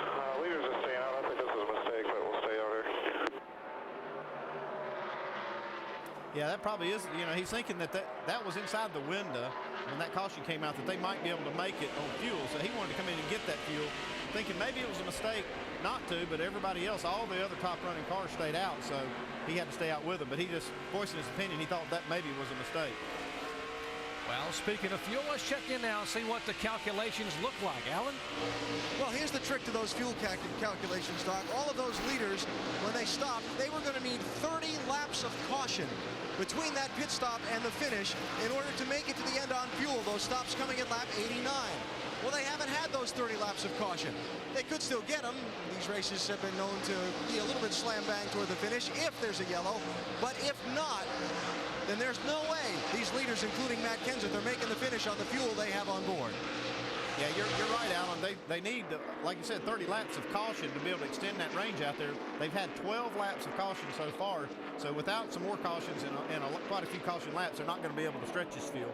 Yeah, as we see the picture now, second and third place have gotten into the same picture here with our leader, Kevin Harvick. I was watching him a couple of minutes ago. He got in some pretty heavy traffic that really slowed his lap times down, and Denny Hamlin and Carl Edwards were able to take advantage of that and really close the gap. They were about 3 seconds back a while ago, and now Denny Hamlin's just over a second back. And Kevin Harvick, he dinged up his car just a little bit earlier in the race here, where he was trying to get by a lap car and banged his right front fender in, and it caused maybe just a little bit of damage and losing a little bit of downforce. I'm sure the guys pulled it out on a pit stop, but it still could be giving him a little bit of trouble. Kevin Harvick now just less than a second in front of Hamlin and Edwards. There are the Hamlin and Edwards, the second and third place cars. Carl Edwards giving him all he can handle. Let's check in the Harvick pits with Jamie. Well, Andy, you're right. When he came in on that last pit stop, Kevin Harvick, they did pull out that right front fender, and he went right to the front again, so everything was fine. Right now, he's not saying anything on the radio that he's having issues. Everything seems to be A-OK. And on another flip side, Kevin Harvick got great news this week. He was nominated for 2 ESPY awards, one for Best Driver and one for Best Finish at the Daytona 500 this year. That coming, of course, after his first Busch win of the year. Guys? Well, it's already been a good week for Kevin Harvick with the ESPY nominations. This could make it better with a win here. His first win in a NASCAR Busch Series car, although he won here last fall from the pole in the NASCAR Nextel Cup car. You just saw Carl Edwards, by the way, a moment ago go by Denny Hamlin for second and fourth. Tony Stewart is fifth. Juan Pablo Montoya is sixth. And Bobby Labonte is being shown in seventh spot. Let's check in his pits. And we're going to talk to Wally Rogers about that car. He's complained a little bit about it being tight today, Wally, but why has he been able to drive it so fast? We're a little free at the start of the run, so we dial some front brake into it. Then as the run goes on, he starts winding it back to the back.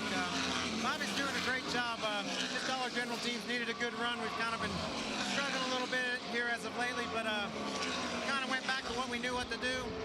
We're heading in the right direction. He's got a top 10 run going. Can he get to the top 5? There's a lot of heat out there. Yeah, I definitely think our car's capable of it. It's just going to depend on what we do on this last pit stop. I don't know. See how big our guts are. Don't forget, Bobby carried home the checkers at Talladega for this group earlier this year, Doc. And he probably has more experience than any other driver here. He ran the very first NASCAR Busch race here in July of 1990 and finished second, so he really likes this racetrack. Yeah, he's done a terrific job, and just the type of racetrack that Bobby grew up on racing on, and he just does a really good job. He has a good feel for it, and like I say, he's been here for racing for a long time, so he really enjoys this type of racing, and it's great to see him having a good run. And it's nice that they're paying attention out there to Tim Brewer, too, about that brake bias adjustment. See, these crew chiefs are sitting down there listening and taking our tips. Yeah, that's exactly right.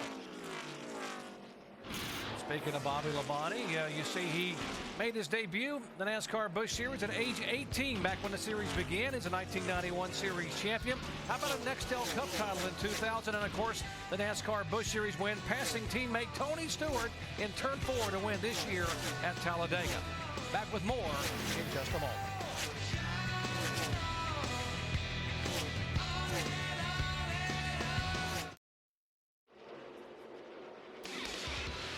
Kevin Harvick of Bakersfield, California, continues to lead here in New Hampshire, and our aerial coverage is brought to you by Goodyear. Get there on Silent Armor technology. So the Chevrolet, driven by Harvick, leads the Ford of Carl Edwards.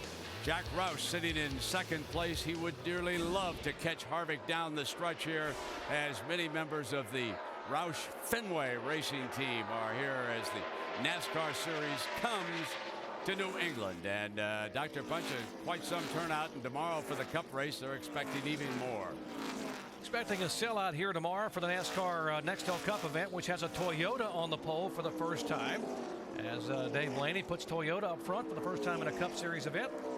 And we have 50 laps to go here in today's NASCAR Busch Series event, which, as you said, has been dominated by one Kevin Harvick, who's led 4 times for 121 laps.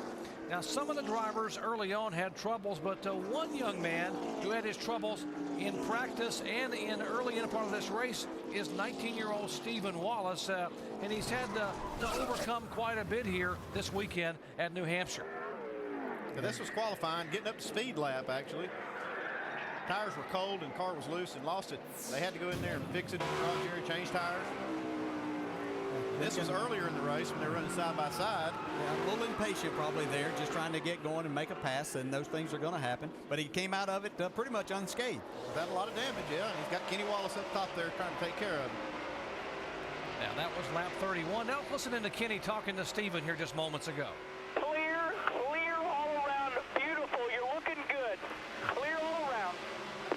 You're beautiful, Stephen. You're running 11th position. Clear all around. Clear all around. Now, how does that help a young driver, having someone, I mean, not only tell you you're looking beautiful, but you're doing a great job. And young Stephen has driven this thing back up in the top 15, as you heard Kenny say. Well, he's getting feedback from Kenny when he does something good. Kenny's telling him, good job, great job.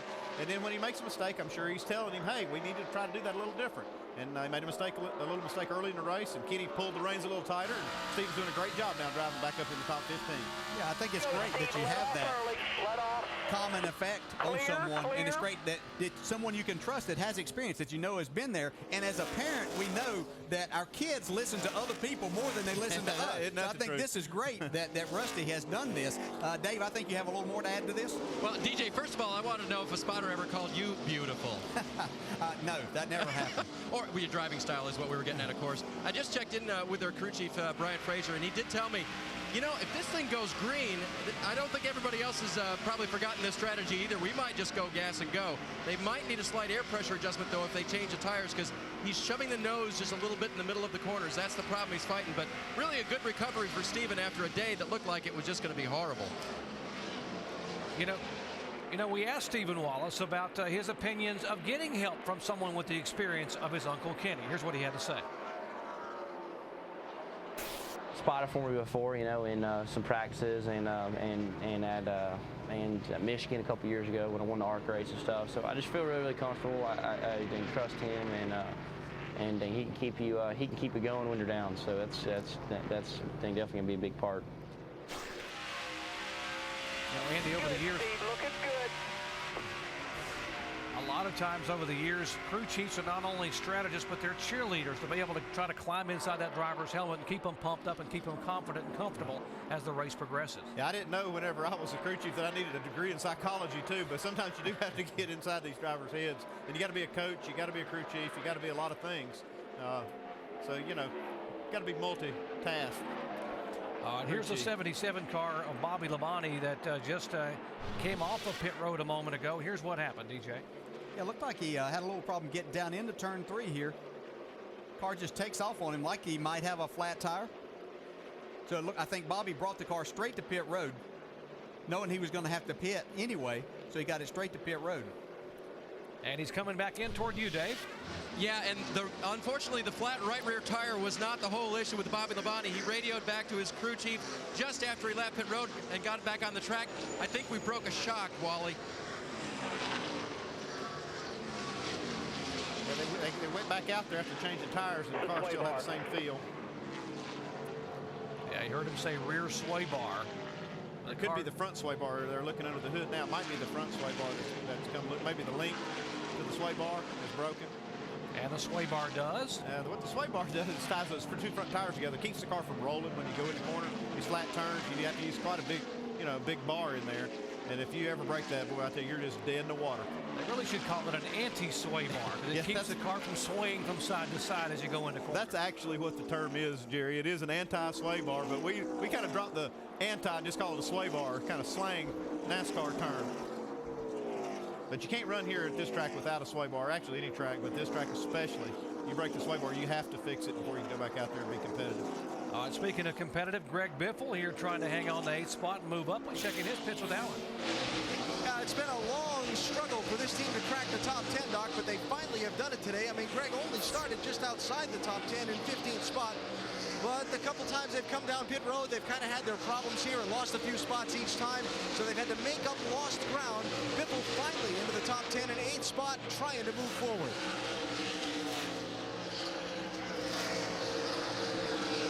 behind him is Mike Bliss. Here's another car that's had his troubles today. Earlier, Mike Bliss in the 22 radioed in that his brake pedal wasn't working right. It was going to the floor when he was going into the corners. That's a big no-no at this racetrack. You can't run hard with no brakes here, but it seems to have been, it cooled him off. It remedied itself somehow, if that makes sense, Andy. And here's Bliss up into the top 10 in the late going and trying to charge forward. They do have to pit soon for fuel, though.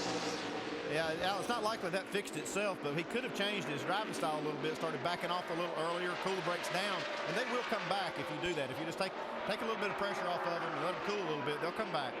Well, I guess if they get a little bit of air in there at times, that could create that pedal going further. It gives you that sensation. It might not have been going all the way to the floor, but it gives you a sensation it's not going to stop. But that can work its way out a little bit, I guess, if you get that fluid expanding a little bit in there, and you can give you a better feel. And Mike's obviously adapted to that and probably adapted to his style a little bit, like you said, to make a lot better day. Riding along with Juan Pablo Montoya, or looking at Juan Pablo Montoya there, as he's trying to crack the top 5 here, currently being shown in 6th position, trying to chase down Tony Stewart for 5th spot. Left side of your screen, that's the separation between Kevin Harvick and Carl Edwards, 1st and 2nd. And Harvick has been hard to handle all day long. And as the laps now click away and you watch these two battles, you got to wonder now. You heard Alan Bestwick say they needed over 30 laps of yellow to make it on fuel. They're not going to get 30 laps of yellow. So when do you make that final pit stop? Well, you want to try to make it under caution. These guys are going to push this as far as they can under green, so they can maybe, hopefully, make that stop under caution. But if we don't get one, you just got to run it just to the edge of it and try to get in and get a little splash of gas, get back out. Yeah, I would say that these guys are probably going to stay out there, like you said, as long as they possibly can. And Carl Edwards is doing his very best. Contact, and Juan Pablo Montoya goes around. He gets tagged from behind with a 2 car of Clint Boyer, and just that quickly, Montoya, who had a great run going, and the crew can't believe it either. They're looking up and watching the replay. These guys have been racing each other hard this whole run. I mean, for 40, 50 laps, these two guys have been racing each other. And it's just like we said, Dale, in the pre-race show, these guys get frustrated, and finally they'll do some things that they normally wouldn't do. Yeah, and what it can be is a lot of times like Clint's car is probably a little bit faster through the center of the corner and getting back to the gas, and that's where he could make time, and maybe that's where the 42 car was holding him up just a little bit. As we see him get on the inside, gets back to the gas, gosh. Racing, I don't know. Racing hard, I know that's just hard, yeah. And because you do get frustrated because you're really wanting to go. Clint saw that as his opportunity maybe to get to the inside of the 42 and make that pass, and his car's coming back in now. But yeah, the onboard camera there, you see the contact. You can't say the 42 did anything wrong. He ran his line, and then your line is cutting back across there, and you know that as a driver. But again, you can get a little frustrated. Alan, you have a little more? Pit stops here. Matt Kenseth's team saying we're not going to win anything by doing what everybody else does. Look for right side tires only on this 17 car. Want to see if they can get out with the lead, Mike. The team promised Clint Boyer they'd get his car ready for the final run. This is it. It was extremely loose at the beginning of the last run. They'll make an air pressure adjustment and a chassis adjustment. Dave. Pretty free off for a while was a report from Carl Edwards. Air pressure adjustment. The crew reminded to relax as they did this pit stop. Jamie.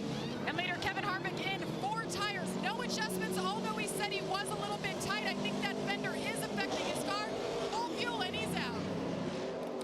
And with a great pit work, plus 3 spots for Matt Kenseth. You heard him say they took right side tires only, taking a bit of a gamble. Is that a wise move, crew chief? I think it's a great move because these tires hadn't been falling off. I've been watching these lap times. I think it's a great move. He may not have a car good enough to hold off Kevin Harvick, Denny Hamlin, Carl Edwards, but that was a great strategy move right there. All right, Drew Blickensderfer, the crew chief for Matt Kenseth, the Roush Fenway guys, rolling the dice a little bit, taking a bit of a gamble here in the bottom of the 9th inning. Here's the contact that put the yellow flag out.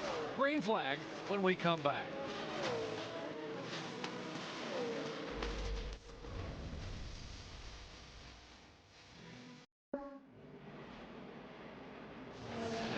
Back at New Hampshire International Speedway. Thanks, Marty. Good IndyCar racing action coming your way tonight at 7:30. We are under caution as we check in with our in-race reporter, who happens to also be our race leader, Matt Kenseth. Hey, Matt, Dale Jarrett, the ABC. You got a copy? Dale. Okay, you roll the dice, 2 tires. Can you hold these guys off? I'll be honest, I doubt it. But, you know, usually get 2 here with 25, 30 to go. You know, a couple other guys will do it and give you some cushion, you know, for the first guys on 4. But Kevin's been really strong all day, really fast, and he's real good here. So I'm sure he's going to give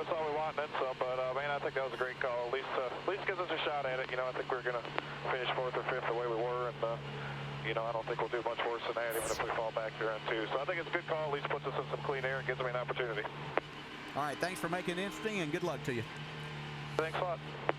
All right, we'll see if he can hold them off. For now, as we check in the garage where Mike is caught up with Juan Pablo Montoya. And obviously very disappointed, Doc, as he walks through the garage. Juan, what happened? It just got spun by, by the 2 car. Clint just spun me, no reason. He wasn't even there. Just, looking at the replay, he was pretty much behind me. Just clipped my rear bumper and he spun me around. And it's a shame. My Texas car with the Dodge car today was great, and I don't know what he was thinking. Obviously very disappointed, Juan Pablo Montoya. He was running inside the top 10, very strong. It almost seemed like instant chemistry between him and Brian Patty for the first week out. And thanks, Mike. You see his reaction a moment ago when he finally got back to the pit box. And drivers a lot of times don't know what happened as they get back and actually see the video. He was not a happy camper. Now, you can't hide anymore because cameras are everywhere. But I have to agree with him. He didn't do anything wrong there. He was running his line. But there again, that's what this racetrack leads to. All right, very important restart here. 30 laps to go. Matt Kenseth has only 2 new right side tires. The guy behind him who's had the car to beat today, Kevin Harvick, has 4 fresh Goodyears. Can Kenseth hold him off? Pace car's about to pull away. 30 laps to go here at New Hampshire to see if we're going to get a 21st different winner in as many events in the history of this track. They will come down, and the green flag waves here for the restart with just 29 laps to go to the checkered flag. Okay, the other interesting thing we see on this restart is the 20 car beat in Denny Hamlin. They beat Carl Edwards out, so that's put Carl back to 4th spot, so that's going to make it more difficult for him to get up there and challenge for this win. Harvick on the inside trying to make the move down the back straightaway. Matt Kenseth said a moment ago, I really doubt I can hold him off, but he is trying for all he's worth in turn 3. Yeah, and he's going to hold him down there and make it tough for him. But Kevin Harvick gets a good run off the corner, but I'm not sure he's got him cleared yet. Just gets him cleared. What a great race car Kevin Harvick's got there. It's hard to hold somebody off when they got a car that good. All right, Harvick has made the pass. We'll see if Carl Edwards now can sneak to the inside of his teammate Kenseth. Yeah, he made a great move to get inside of Denny Hamlin, and Carl got a little bit loose getting out of turn 2 there, and he lost a little bit of ground, allowed Denny Hamlin to get back on the outside. So that spot that he worked hard to get, he might be giving back here now. Great battles around the racetrack. The 60 is Edwards trying to get underneath Denny Hamlin. You see Tony Stewart back there in the 33 car trying to make a move in behind the 2 of Boyer. So great racing here in the final laps of the NASCAR Busch Series event. Yeah, Kevin Harvick is liking what he's seeing in his mirror too. That he can, if that 17 car is the one that he sees, he's pretty sure he's got him covered. And these other guys back there racing, that's just giving him a chance to get away. Now Tony Stewart looks to the inside to try to take the spot away from Boyer. We know in the last restart that Tony's car was very, very fast on that initial restart. Ran good for about 25 laps and then started to fade. So he may try to make that charge up there and see if he can get up just in case we have another caution before it's over and he'd be in a spot to make a charge then. These guys are not holding anything back right now with only 26 laps to go. You see him just driving hard down in the corners and really slamming the front ends down, really driving them hard in there and hitting the brakes. Yeah, Matt Kenseth's car, on those 2 tires, he stayed right there in second. The only spot he's given up is to the car that's been the car to beat all day long. Here goes Tony Stewart. No lack of aggressiveness there on the 33 car's part as Stewart now looks to the inside of Denny Hamlin. These guys are teammates when they drive for Joe Gibbs Racing on Sunday, but they are not teammates in the Busch Series today.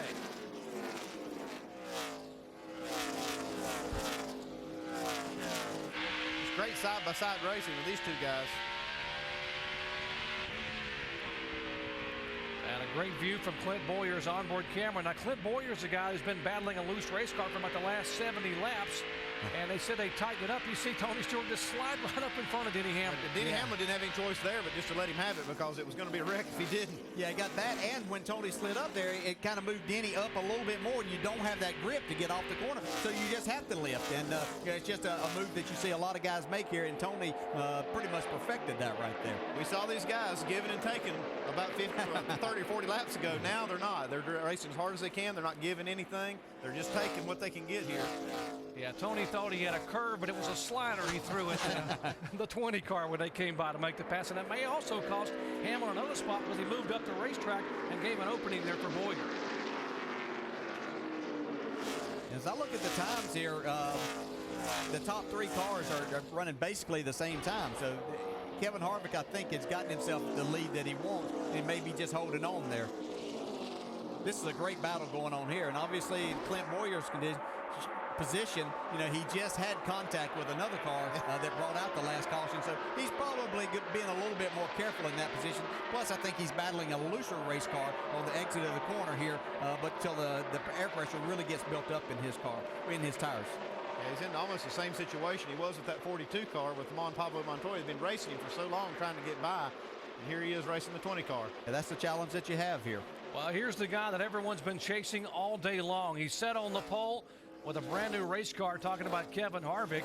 And here is the battle now brewing for second position teammates for Roush Fenway. And the 17 car, Kenseth hugging the bottom groove, and now Edwards trying to sneak to the inside down in the turn. He's able to get that, but Matt keeps the car wound up coming out of the corner and makes it more difficult. So, once again, this is perfect for Kevin Harvick. And even though these guys are teammates, I don't think that Matt Kenseth wants to just move over and give Carl Edwards that. Dave, you have some more? Well, the 60 car took on 4 tires that time, remember, and gave up positions on pit road. Talking to his crew chief, Pierre Cattell, before the race even started, he said, you know, at the end of the day, I'm more likely to take no tires at all or take 4. That 2-tire adjustment is just hard to get the car the way you had it. So they took 4, lost some spots, and now Carl is getting them back. All right, 20 laps to go here at New Hampshire, and they call this place the Magic Mile. Unbelievable finishes here over the years. Can Harvick hold on and get the win? How about Matt Kenseth? He's still hanging tight. And points leader Carl Edwards wants to do another flipper here in victory lane today.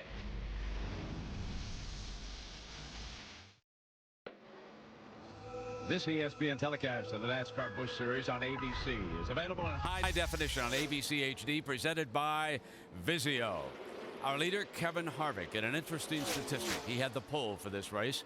He has only won once from the pole. That was back in 2000 at Bristol.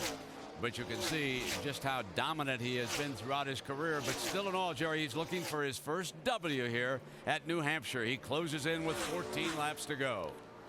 Indeed, Brandon, only twice in the 20-year history or 20-race history of NASCAR Busch competition has the raceman won here from the pole. Ricky Craven, the last one to do it here back in 2000. So Kevin Harvick, who won from the pole here last fall in the NASCAR Nextel Cup, trying to go back-to-back here with victories. This one in the NASCAR Busch Series. Give a call to the 99 car, the Toyota, the Aaron's Dream Machine for David Rudem, and he's worked his way all the way back up through the field to 8th position.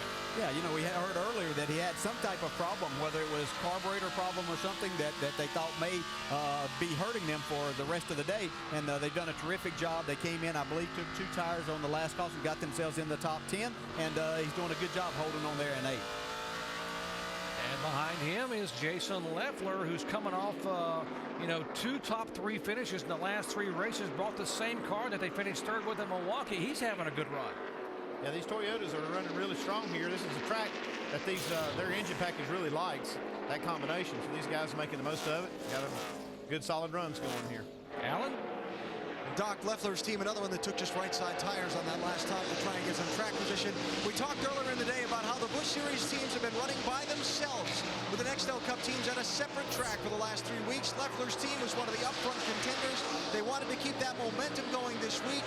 Right now trying to hold on to a top 10 or 12 finish here against all these Cup people in front of them and call it a good day at that. Right behind him, Alan, in the 29 car is Scott Wimmer, last week's 2nd place finisher, not having as good a run this week. And a little surprised is the crew. The car tight for Scott right now. It's hard to turn through the corners. And surprised because they brought a car that they thought was even better than the one they ran last week. The tracks are very similar, Milwaukee and Loudon, so they could have brought the same car, but they brought one they thought was even better. It has not panned out. Jamie? Guys, Casey Mears is somebody we haven't really talked much about today. He had a problem early on. He thought something had gone wrong with his shocks, said the car was jumping around and hopping around, so he came in on that first pit stop and he lost 19 positions. Well, everything seems to be okay. He's fighting his way back, currently 10th. Now remember, Casey hasn't been in the Busch field for 3 races, and neither has his team. His team, unlike a lot of these other Cup regulars, has not been working. They've been at home taking the weekends off, and they said it's horrible. They've been trying to watch the races at home, and they can't stand being away from the racetrack. They're happy to be back, and it shows in Casey's performance. But this guy right here, guys, the 21 car of Kevin Harvick, 9 laps away from getting his first ever NASCAR Busch Series win. And although it seems to me, if you look at the interval, it may be shrinking just slightly. Carl Edwards looks like he's probably sitting there thinking, what can I do to reel in this guy? We're down to just 8 laps to go, and it's about a half a second difference. Carl's just sneaking his way up there. He might get there by the end of the race. Yeah, he's trying to make sure that the next time we come here, we're talking about still just 20 winners in 21 races. He's trying to be the first guy to get that 2 wins, and he's doing a great job of really getting his car through the center of the corner and off the corner, but he's going to have a tough time. You're catching Kevin Harvick and passing him are 2 different things. Alan, problems with Mike Wallace? No juice. Dark Electrical has all gone away on that car. Just 10 laps, less than 10 laps shy of the finish for Mike Wallace. They're all done. Boy, what a tough break for the Geico Chevy, coming off his best run of the year last week at Milwaukee. Tough one for Mike. 7 laps to go. Can Kevin Harvick hang on? What a day he has had here with the car from the pole. He has led 5 times for 159 laps. That is total domination here on this very tight 1-mile oval. Carl picked up another 1/10 of a second on him right there on that lap. You can just watch Carl Edwards driving the wheels off this race car. He's not giving up. He's not giving up. He's not going to do that. We know. I think just, for everything, being here at this place and with their association with the Red Sox, everything, he's just doing everything he possibly can to get there. Take a look at our Castrol GTX lap leaders. The domination is pretty evident there that Kevin Harvick, although the key lap for Harvick to lead is the last one. He's still got 5 to go. And now Edwards really trying to reel him in. He's just driving the wheels off. He got a little wiggle a moment ago. Oh, going into turn 1, I'm just sitting here watching. It wasn't on camera, but he had the back end hung out. I mean, he is just giving it everything that he possibly can. And you don't expect anything different from Carl Edwards, but he is gaining on him. It looks like Kevin's car's gotten a little bit tight in the center, and Carl is just doing everything he can to get there and put a little bit of pressure. And there's some lap cars that are going to figure into here before the end of the race. They're going to catch some traffic. Last night, Carl Edwards threw out among 3 that threw out the first pitch at the Red Sox game at Fenway. The Red Sox owners here to co-own his race car now, being able to watch him for the first time, and Carl trying to put on a show here in the final laps. Jack Roush is in there saying, let's give him a finish. He's closing in more. Yeah, they don't have a category in NASCAR for closers, but Carl Edwards would be one of the top guys in the final innings because he gets it done with 10 laps to go. And here he's coming. 2-car length separation between Edwards and the 21 car of Harvick. He got a lap car to deal with. It'd be interesting to see where this 30 car goes to give Kevin Harvick that inside that he really wants and needs. And he's staying a little bit. Well, no, Kevin's able to pass him and get down to the bottom. As you can see, Carl drove it in a little bit further, letting it roll a little bit harder. He's to his bumper now. A lot of things can happen when you're this close. They got some clear racetrack that can set up between. He's going to try and cut underneath you on this center down there. Are you implying contact? Hey, it's time to win the race. You do whatever you got to do to win. If you can get close enough, maybe. Only if you can reach him, right? That's right. Only if you can get there.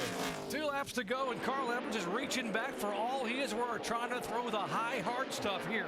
A Roush Fenway car, 2-car lengths, and I think Kevin Harvick knows that if he lets him get any closer, it could be serious here in the final lap. Yeah, he drove his in further than he's been driving his in to turn 3 also, because he knew that Carl was getting in there really good. Payoff lap right here. And he get it done.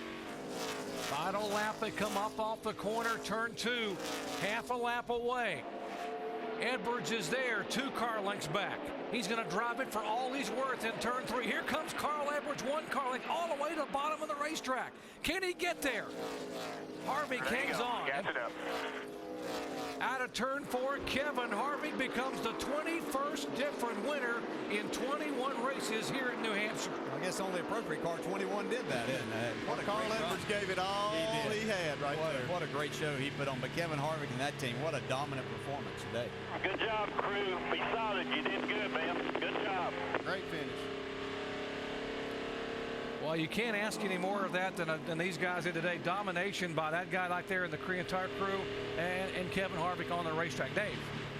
With Shane Wilson, the winning crew chief. Now, you didn't hear the part about giving the other guys a chance today, huh? Well, we almost did there at the end. You know, we stopped there with about 40 to go, and we didn't want to adjust on the car, and probably should have a little bit. But you know, Kevin did a good job, and you know, I can't thank, but you know, everybody at RCR put this great car together today for us. You've got a great driver behind the car. You had the A-team back over the wall for him. Everything seemed to work well. Oh yeah, everything was good today. All All right. That's Kevin Harvick's crew that normally pits his Nextel Cup car. They were pitting the car today. They did a great job on pit road. Jerry? Kevin Harvick thrilling this 50,000 plus crowd of fans here that watched a great performance in the final laps. Back with victory lane in a moment. Great views from high above Kevin Harvick's burnout here, courtesy of our good friends at Goodyear. Get there on Silent Armor Technology. And the Goodyear blimp showing you Kevin Harvick celebrating as the 21st different winner here, and he gets now 28 wins in his career, third all-time in NASCAR Busch Series history behind Mark Martin and Jack Ingram. Let's head down to victory lane and Jamie Little. And it is that lucky number 21. We just told Kevin Harvick the news. The celebration continues just like in Daytona. What a race. Kevin Harvick, we just told you, 21st winner here. Carl Edwards came close there. How did you hold him off and finally get your first victory in the Busch Series here? Well, I tell you what, our AutoZone Chevrolet was really good, and we kind of geared up for short runs, hoping that it would come down to something like that in the end. And I made the call not to loosen the car up. I probably should have loosened it up. It was really tight there at the end, and I just kind of had to guard the bottom. I knew he was going to kind of dive in there and try to get underneath me, but just got through the middle just fast enough, and he must have shoved the front tires. But just got to thank everybody on this car, Holiday Inn Champion, Sherwin-Williams, Shell Pennzoil, Snap-on, everybody on this AutoZone Chevrolet for everything they do. A lot of fun to drive. Kevin, it's a treat kind of for your team, for you to come back over to this side, get in the car you won the championship with the same team. What is it like for you? Well, it seems like old times. Beat the 60 and win the race. So it's, you know, it's a lot of fun to race with Carl, and just, you know, the whole Busch Series is a lot of fun. And this team is the same bunch of guys that we won a championship with last year. They kind of had a tough go at it in the middle of the season here, but you know, they brought a brand new car here, and this is the one that we replaced the one that we won 4 or 5 races with last year. So I guess this one started off pretty good too. Well, we have to congratulate your wife, Delana Harvick, just over your shoulder there. Team owner and wife. She had 3 chances to go to victory lane, Doc, and she got here. Indeed, her husband wins a race. Her car finishes 4th with Tony Stewart. Good run there. Of course, Bobby Labonte had his troubles. Kevin Harvick takes the win. When we come back, we'll ask Carl Edwards, what about that last lap? He almost got there, and if he had gotten there, what would he have done with Kevin Harvick? Back in just a moment.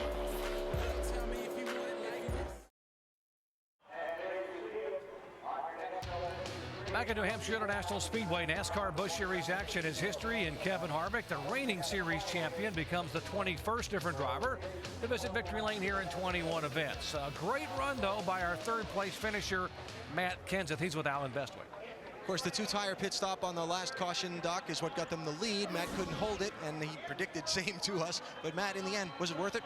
Well, yeah, I mean, I don't think we would have ran better in 3rd putting 4 tires on. So whether my car had 4 tires or 2 tires, it would just be so loose on restart. I'd actually chatter the right rear for about 4 or 5 laps until it built some heat. And then I'd take off and be okay for the rest of the run. So I was hoping by putting 2 tires on to the left so it would be warm and kind of hold it on restart, but it didn't. It was just real loose to get going. But it was a great race. I had a lot of fun racing with Kevin and Carl and Tony and them guys out there, and had a real good time being in race reporter. So thanks for letting me do that today. And, you know, 3rd's a pretty good run for us. We appreciate you taking the time to talk to us. You and I were talking about Kevin Harvick's car there a minute ago. On the restarts, he seemed to be able to just get going faster than everybody else. Your thoughts?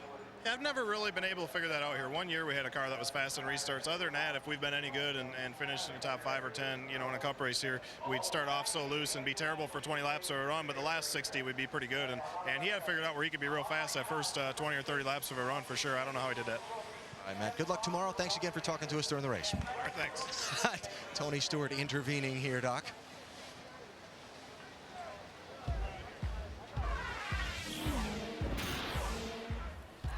Next week, we head to the World Center of Racing, Daytona International Speedway. Kevin Harvick was a factor in February. He won back-to-back in Busch and Cup.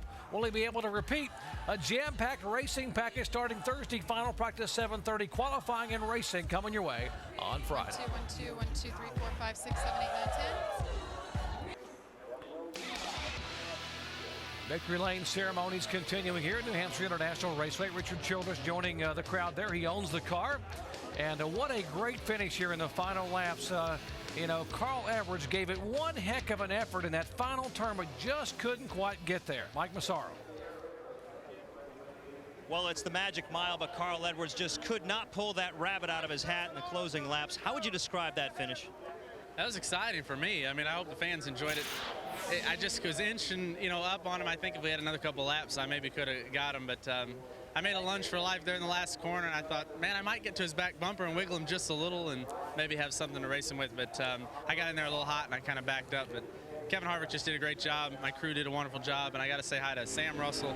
He was in a bike accident this week, a good buddy of mine, and just really proud of my Scott's Fusion crew. Certainly there was a plan there in the closing laps. How were you trying to set him up? The plan was to go as fast as I could, and I was only a couple hundredths of a second a lap faster than him. So we just needed some more laps or some more luck. I needed him to mess up, but Kevin Harvick does a great job, and those guys, they deserve that win. You did a pretty good job, too, bringing it home second, Carl, and comes up just a couple car lengths short of defending his race win here in New Hampshire.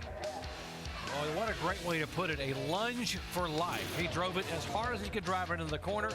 And you take a look at the point standings, 809-point lead over David Rudiman in second spot. 4 wins on the season.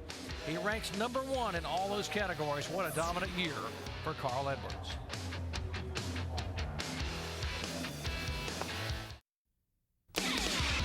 The Camping World 200, presented by RVs.com. Brought to you by Camping World, America's outdoor store. Castrol GTX High Mileage, superior oil burn-off protection for cars over 75,000 miles. And Aaron's, proud sponsor of the Aaron's Lucky Fan. Everyone's a lucky dog at Aaron's.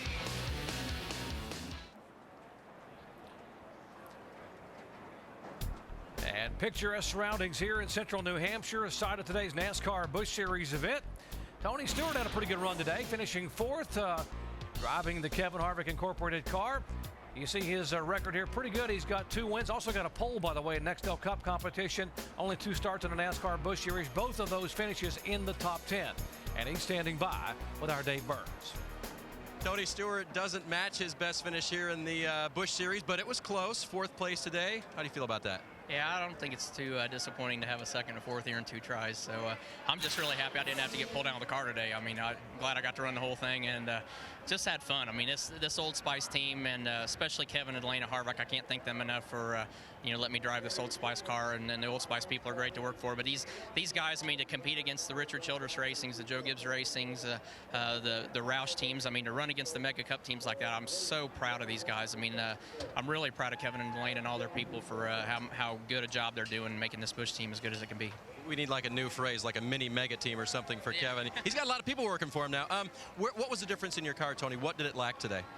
I was pretty close to them on the front of a run. I was better than the 20 car and the 17 and the 60 at the front. We just, Kevin was about the only car that was really better than us right off the get-go, but it seemed like after about 10 laps or 15 laps, we'd start evening out, and after about 25 or 30 laps, they'd start getting a little quicker than us, and I couldn't roll the center of the corner quite as good as they could. But, I mean, our car had a really good balance all day. We just weren't quite as good as they are, and it just shows how tough the competition is. I mean, you can't be 2% off of perfect and expect to go out and win. So really happy with the top 5 for what those guys did tonight. Well, just a little more work to do at Kevin Harvick Incorporated, but a great run today for Tony Stewart, driving for, as he reminded us, Delana. Let's go to Mike Massaro. And Clint Boyer brought it home 6th, but it wasn't a run without incident. What happened between you and Juan Pablo Montoya? It was one of those racing deals. I got under him the lap before that, and I thought, I showed him my nose and backed off a little bit. And I waited a lap. I was patient. When I got back in there and got underneath of him, he kind of moved up, and I guess he was just diamonding that much. I was under him, and here he come back across. I tried to hit the brakes, but it was too late by then. But it was unfortunate for all those guys. They were having a good run, but I don't know what to say other than, that's why we have spotters up there. Well, the undefeated streak for Clint Boyer in this particular race car is now over, but he has won 2 out of the 3 races he's been with, guys. All right, a pretty good afternoon. Obviously, Clint Boyer didn't want it to turn out that way with the contact with Juan Pablo Montoya. Lots of racing coming up this weekend. Tonight, IndyCar action from Richmond. Later tonight, NHRA qualifying at 10 o'clock. Tomorrow, Champ Car action, 2 o'clock Eastern Time, and ESPN2 action from the NHRA Finals. Back with more from New Hampshire in just a moment.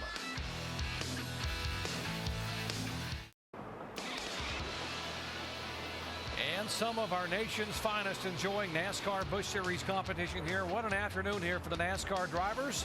here in beautiful central New Hampshire. After 18 of 35 events, here are the current point standings. Carl Edwards continuing to pull away over David Rudeman. Kevin Harvick gains 2 spots with this win today. Reagan loses a spot. Also getting up, Greg Biffle getting up in the top 10. Guys, your final thoughts on this performance today of the NASCAR Busch drivers? Just a very impressive win by Kevin Harvick. I found it interesting at the end there in Victory Lane that they said they set their car up for a short run. So just make sure the kids pay attention in history class because it'll pay off.